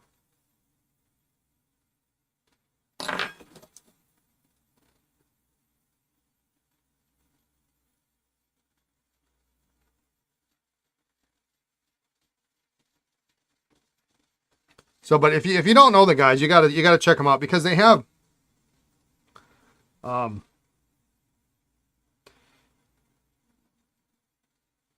they do some consignment as well, and the pens are priced right. I mean, I wish I'd have had 5 times as much money because I could have bought 5 or 6, 7, 8, 10 pens from their table. I would just nuts. And non-Pelicans. So they don't always have you got to make sure. You never met in person with several emails. Yeah. If they have an amazing selection of Pelicans, no doubt. But then, they have some of this consignment stuff that they have.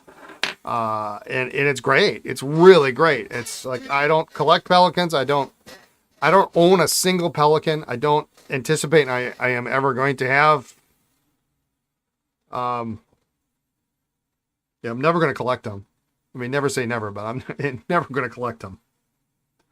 I know how big that rabbit hole is.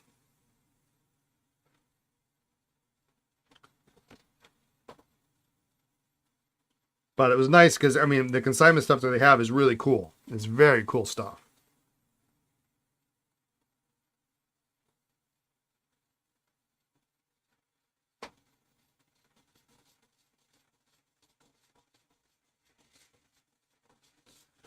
Okay, just a quick little dipper in there, and that did all right. Let's take a look at the cap.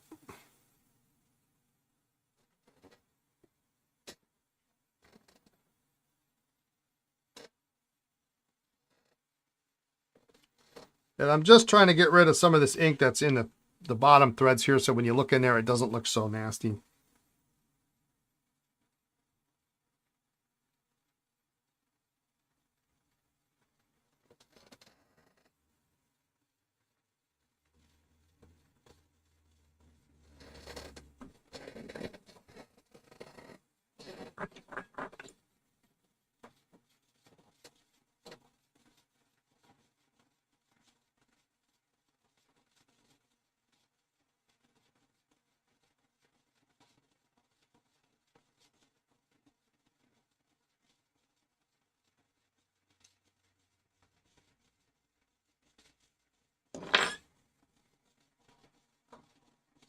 140s and 400s from Rick are great riders.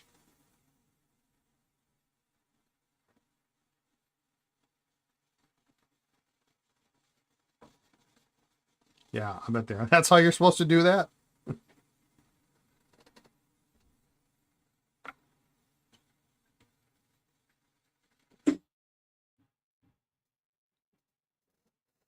Rinse that out a little bit.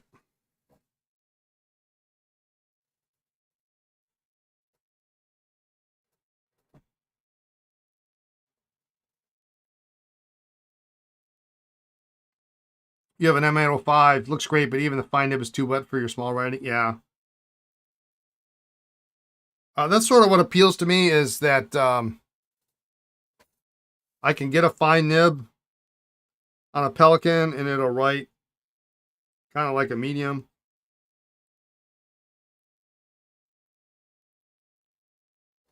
So this looks much better. There's one little spot right there. But the rest of it is just super clean. The reds are nice and clean.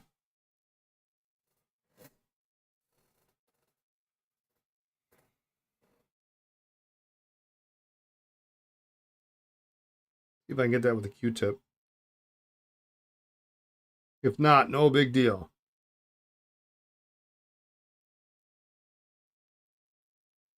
I don't know if I'd ever want like an M1000. It's kind of a big chunky pen.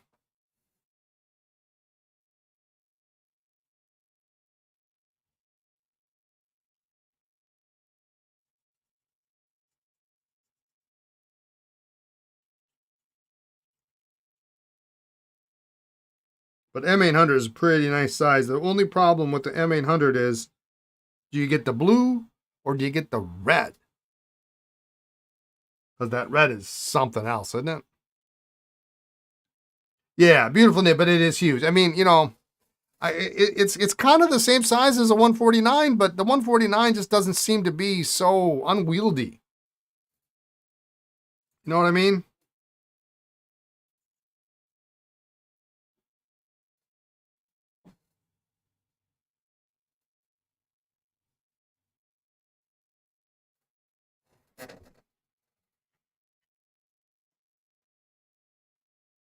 I mean, you can almost blue stripes with silver accents. Yeah, you can almost post a 149, and it's not really a huge deal. Um,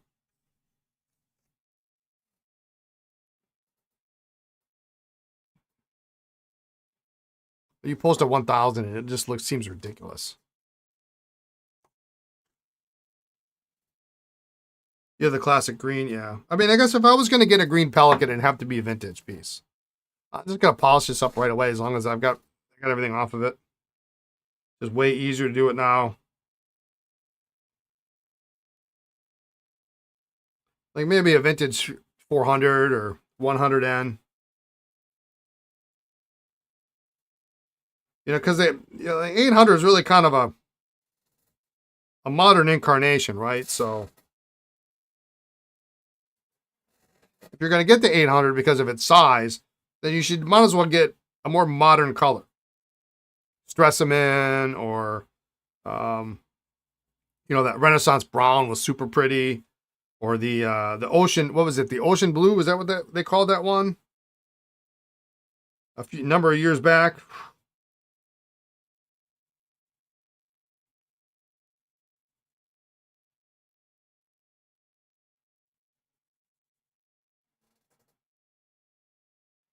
You have quite a few all green or just black. Yeah, I mean, those are kind of the choices. I mean, I know they made brown. The tortoise is nice, though. Tortoise is beautiful.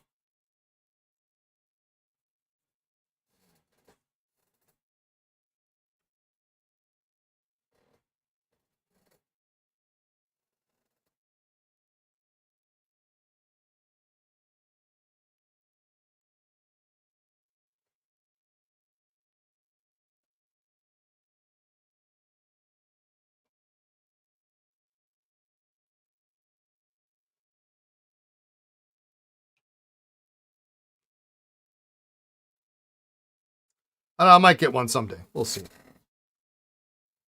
Maybe a special occasion.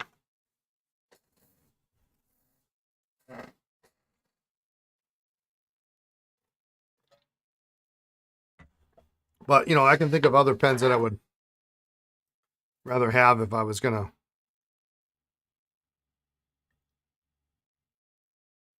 The Toledo, yeah.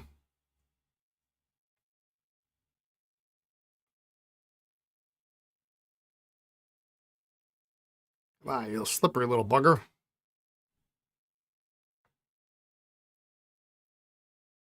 Yeah, I just, but if I'm going to spend that kind of money,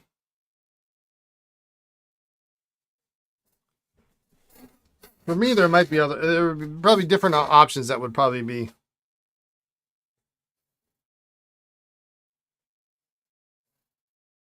Your last purchase was 100N from Rick and Danny. Yeah, cool.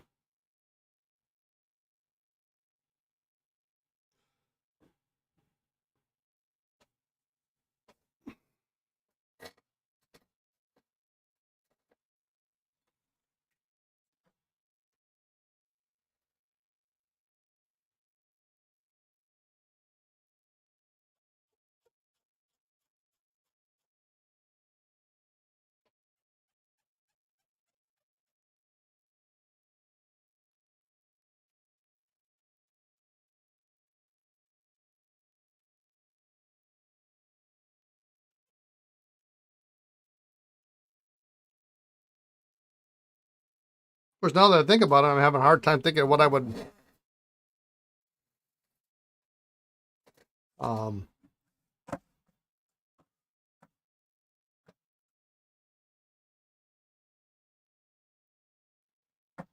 what I would get in place of something like that.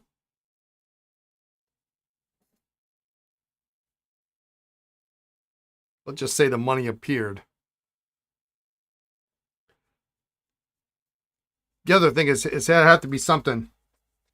You got to run our meeting. Happy repairs. Hey, good to see you, Andrew. Thanks for tuning in. Um, the pen would have to be available. I can think of a number of interesting pens that I would rather spend money on than a Toledo, but they're just not going to be available.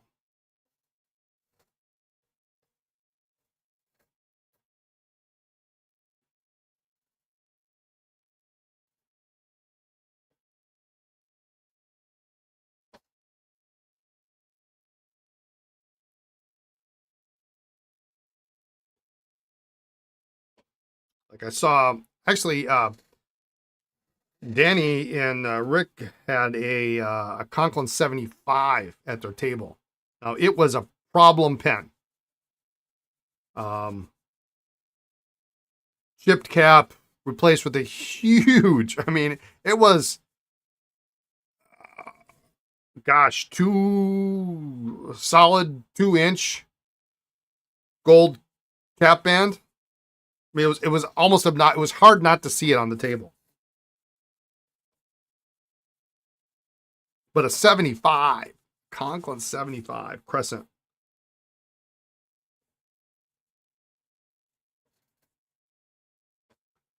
That would be something. Maybe not. Maybe one that's a desk pen set. Yeah, yeah. That's. I mean, I would. Yeah, I would rather have a few Esterbrook desk sets to fill out my collection, but the ones I really, really, really, really want that I would pay good money for, not available. And not even as, people have them and they're not going to sell them. There's just nobody has them. Nobody's seen them. You've only ever seen them in advertisements.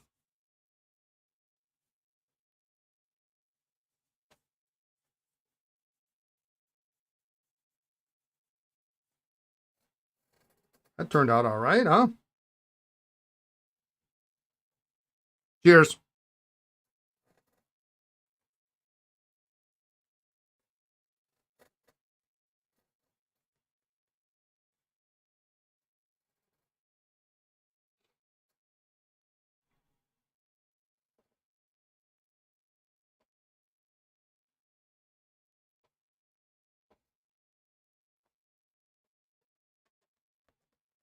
I'd rather spend money on any early Parker eyedropper than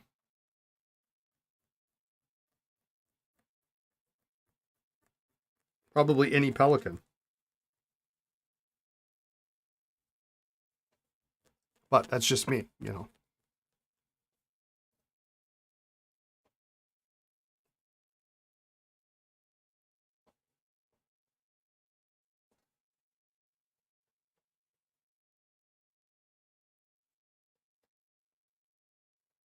Actually, very shocked there were almost no death sets in Baltimore.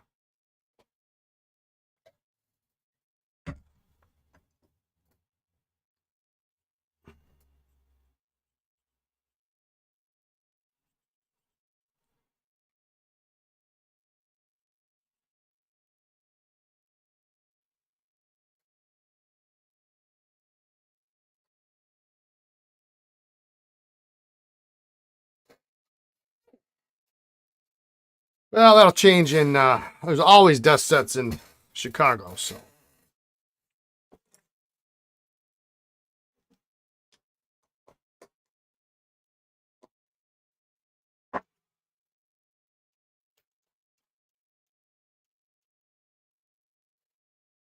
I consider Baltimore to be a little bit of a warm up.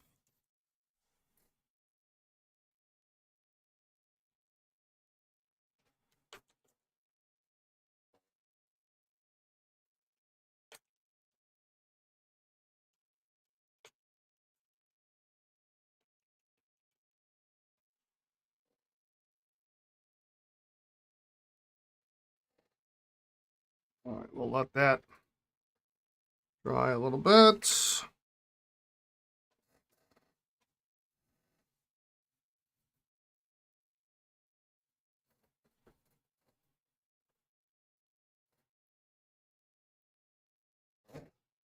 I am going to put this in here. Let's just clean that out.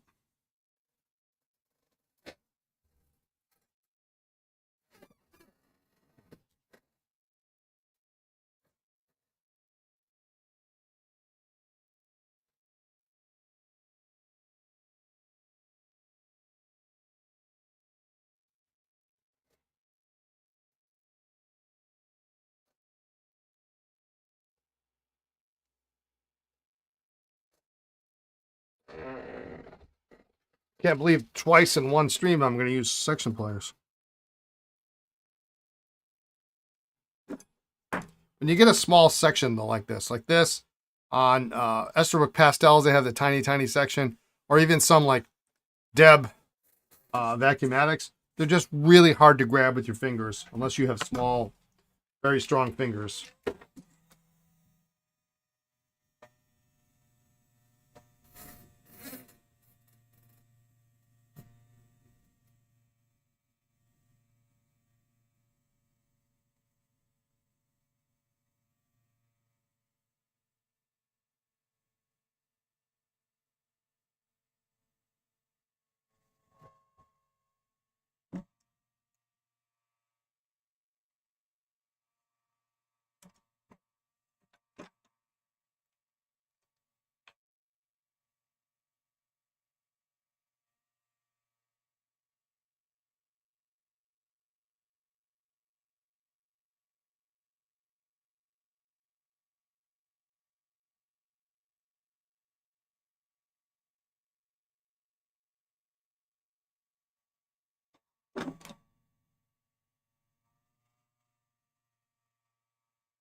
Sometimes when you get a section that's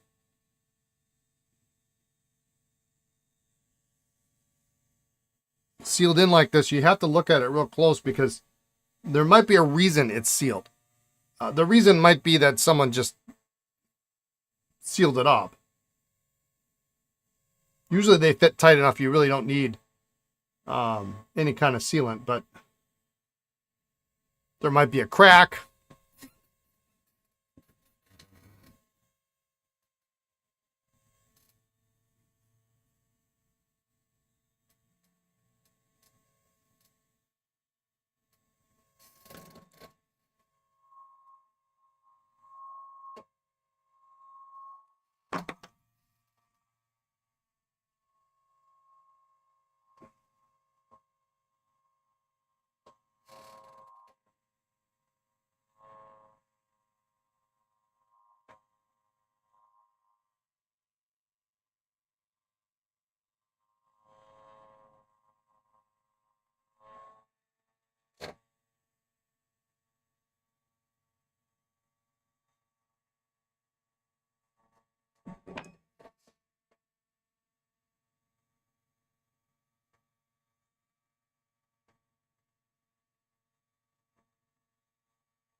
All right, so thankfully that came apart.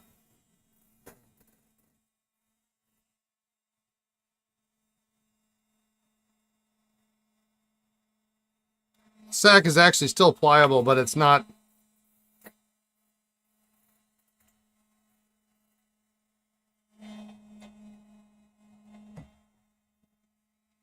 There's no question, no knowing how long it's really going to last. So we're going to replace it.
Okay.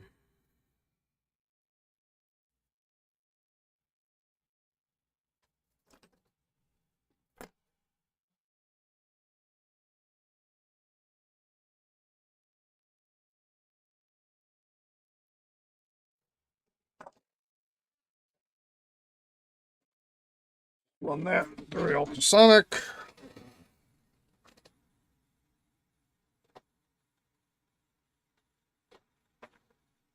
So there's a lot of ink in here.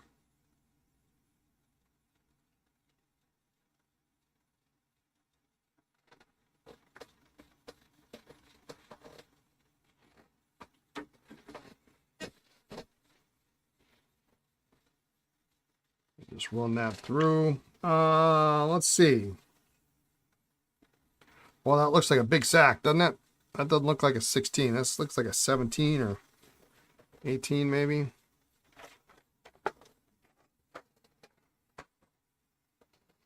All right, so let's get some sacks, and then we can deal with this cap in here.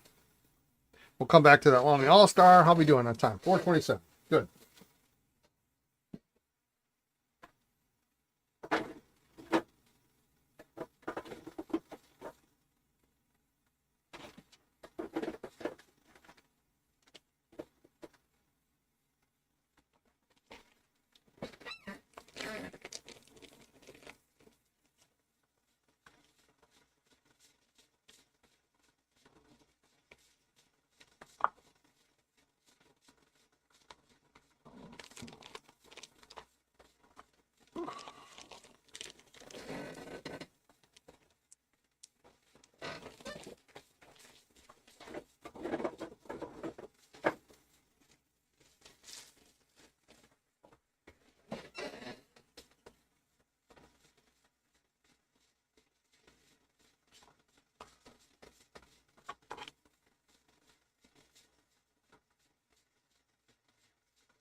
I'm going to grab a 17. I'll be right back. That might be a better fit for that.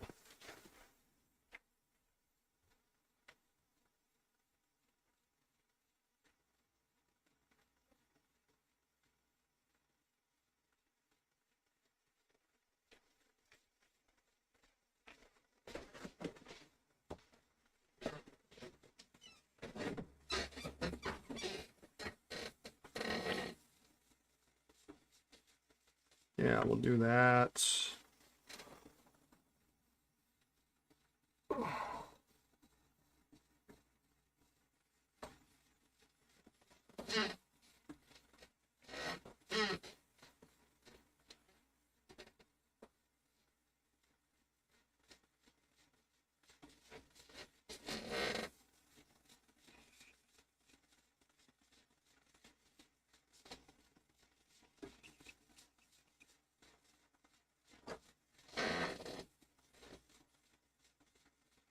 Yeah, we'll use a 16 for that, 17 for that.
Well, we'll get these sacked up and these will be ready to go, hopefully.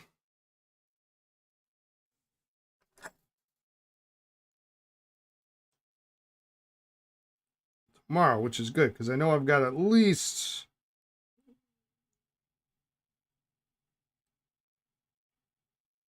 2, 3, 4 repairs coming in.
And don't always guess.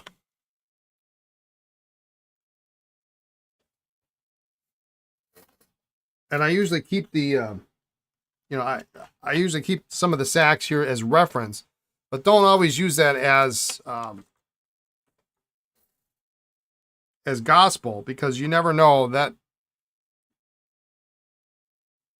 could have been replaced a long time ago. It was different from what was original out of the pen.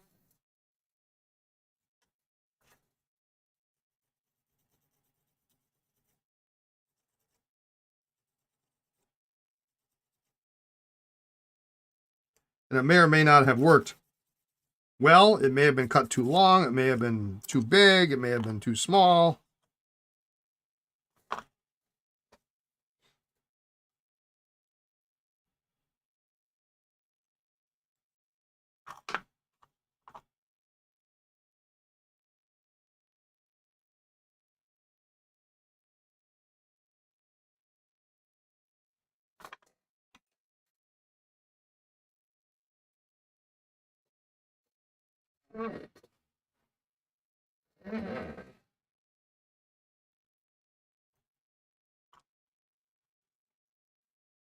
So I use it for reference only.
Here's a perfect example.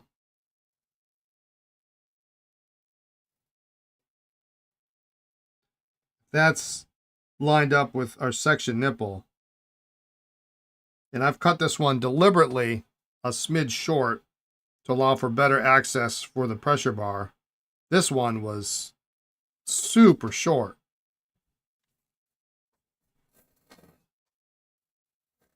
Did it work? Probably could have been, probably.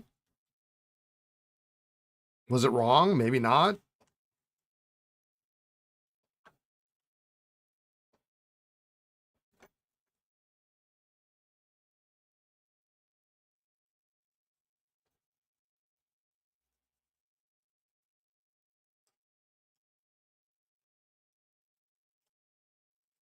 I'm also using a little bit of a smaller sack, so there's more room for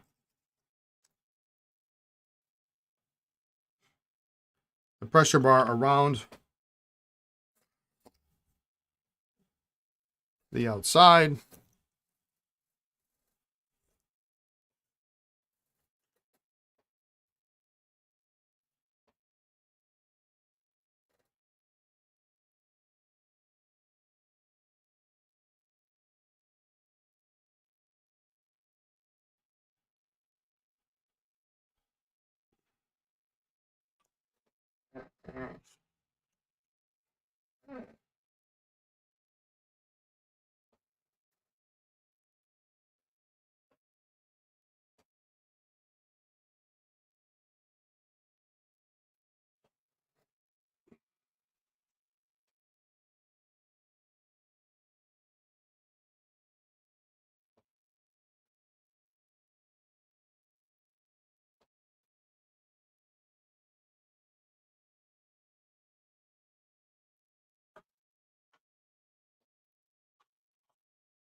This has what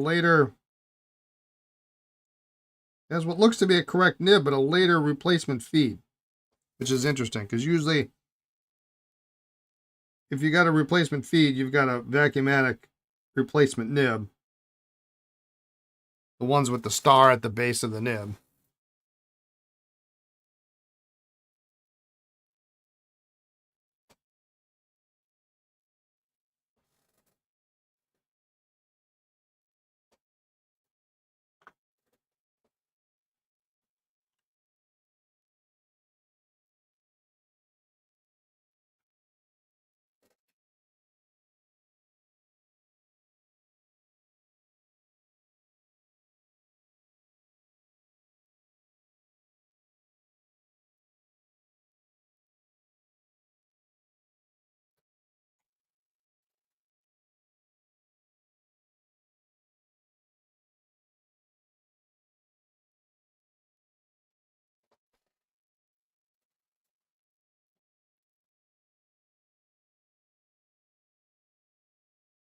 Maybe somebody got tired of lucky curve feed, or they had a lucky curve feed that somebody had cut off, or in the process of cutting off the lucky curve, they cracked it, they broke it. Who knows what could have happened.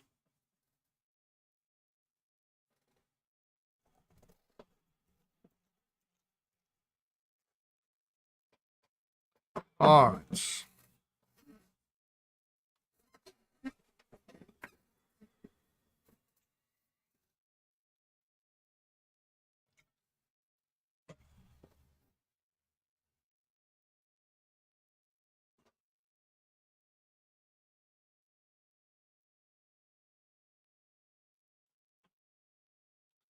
I'm going to kind of wipe these down, and then we're going to let them sit, and they'll dry. And I mean, they're pretty black.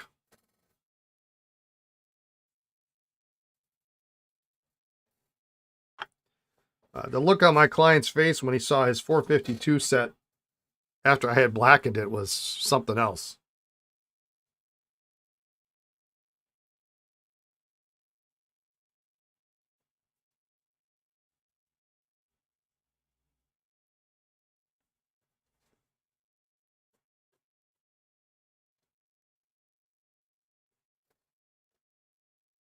Now, these blind caps, sometimes they don't always polish up as well. I don't know why.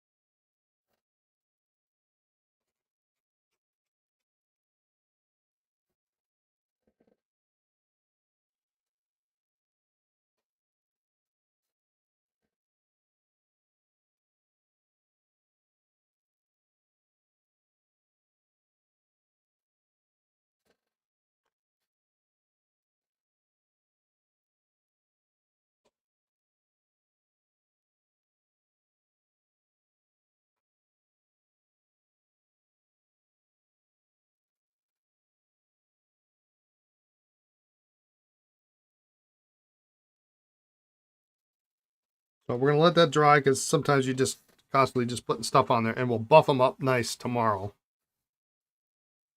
Oh,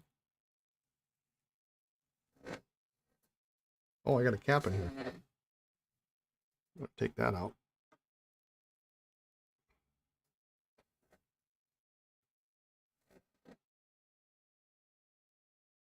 Yeah, there we go.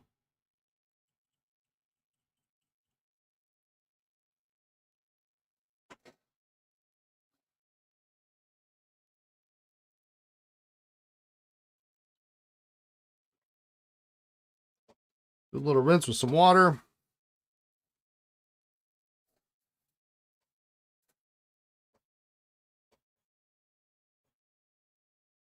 Just really nice when you can look in the cap and not see any ink in that last, inch or so.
Let this dry overnight. There's a little bit left in the cap.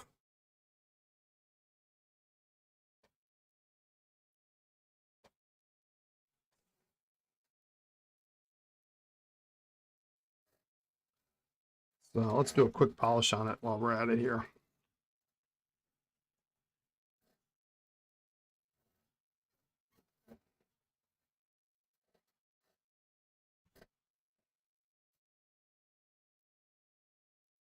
Sometimes if you get a lot of stuff in your hands, you transfer it to the part, and then it's you almost need to wash your hands mid repair session.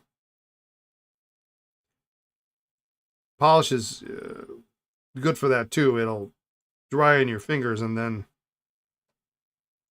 it gets clumpy. Well, sometimes you might see me, I dip my fingers in the water just to kind of rinse some of it off.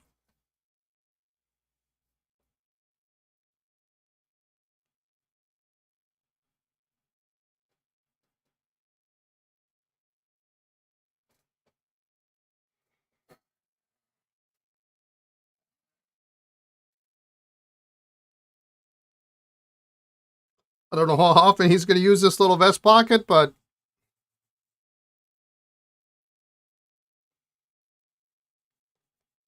it's all blackened up. New sack, last him for a number of years. Tomorrow we'll have to do the barrels.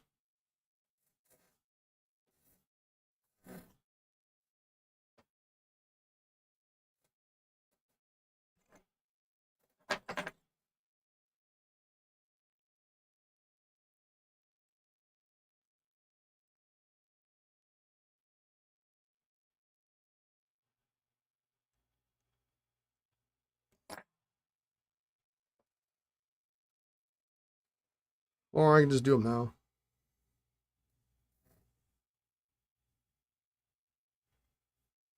And tomorrow all we have to do is screw them together and put the J-bars in, and boom, we're done.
This one really doesn't need much. I'm just gonna, it's quite nice. It just had a little bit of ink on it. I mean, it's,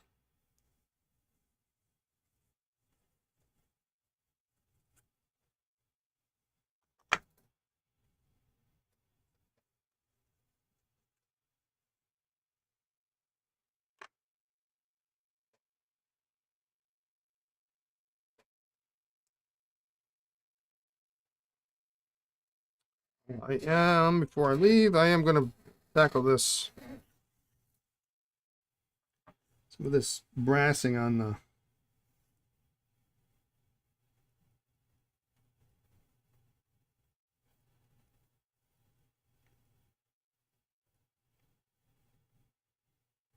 cap bands.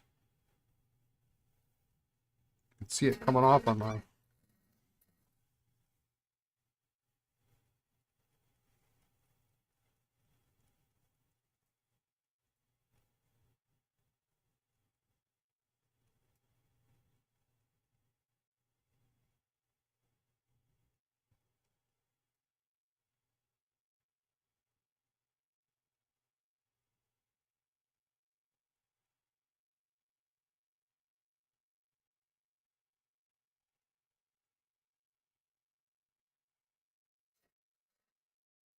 You have to be a little careful on some of these because the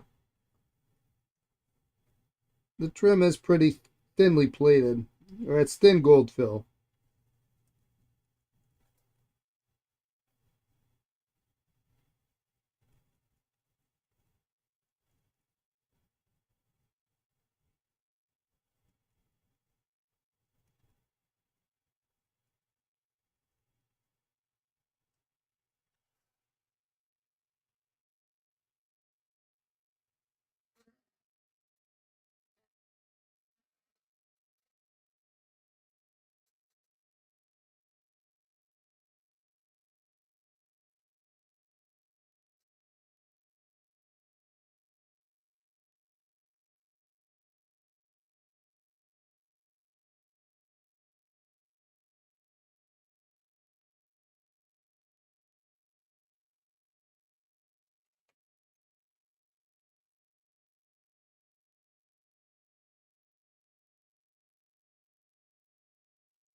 So I can see some brassing that's going to take place. And then some of this is... It actually looks like shellac.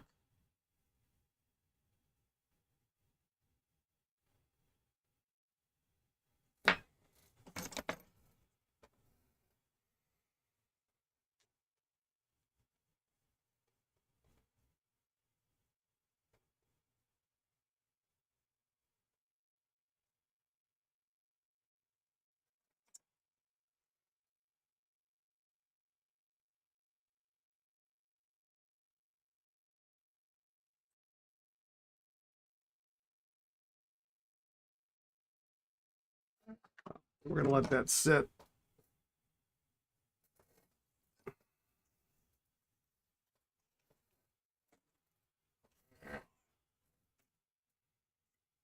All right, so for tomorrow, I'll continue looking at this cap band. It's not too bad. I mean, if you have to look at it under a loop to see an imperfection, then it's not too bad. And most of the wear that I do see under the loop is going to be kind of on the side, so it's not going to be too bad. We can assemble these. We'll test them. We've got the snorkel here. We should be able to assemble and see what we get out of that. We'll see if we can get that speedball maybe operational. Oops. Let's take a look at this Lamy here real quick.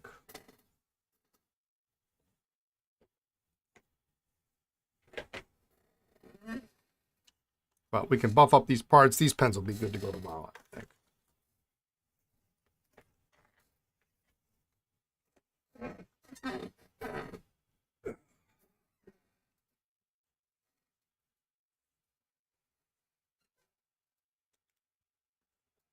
All right.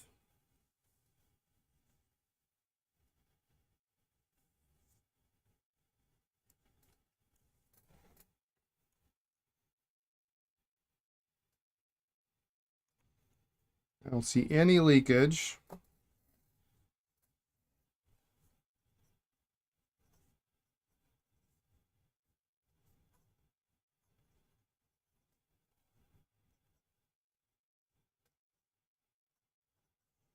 Thursday the 17th. It could have been that converter not sitting in the right way.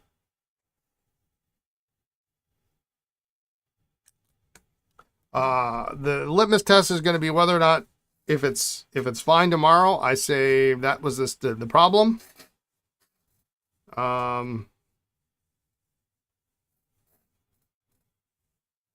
If it leaks tomorrow, then at least we'll have an idea where it leaks.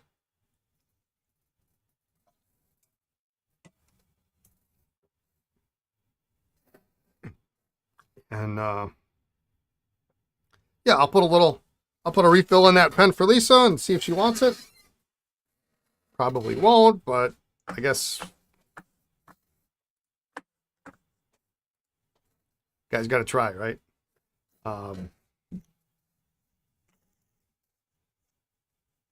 You miss 100% of the shots you don't take. I thought that counts. I think she might like it. Might have it for home use. It's kind of fun. So, anyway, thanks everybody for tuning in. We should be good to go for the rest of the week. So Wednesday, Thursday, weather is getting better.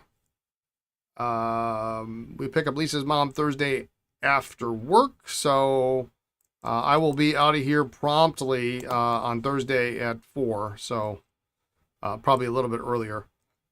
Maybe I'll start early, depending on what I got in the queue. But she may make an appearance on the podcast on Friday. Who knows? See what we can convince her to do. But that'll be good. And I guess that's it. So thanks everyone for tuning in. Have a great evening, great afternoon, great morning, wherever you are in the world. Be kind, be well, and we'll see you tomorrow, all right? Take care, everyone. Bye now.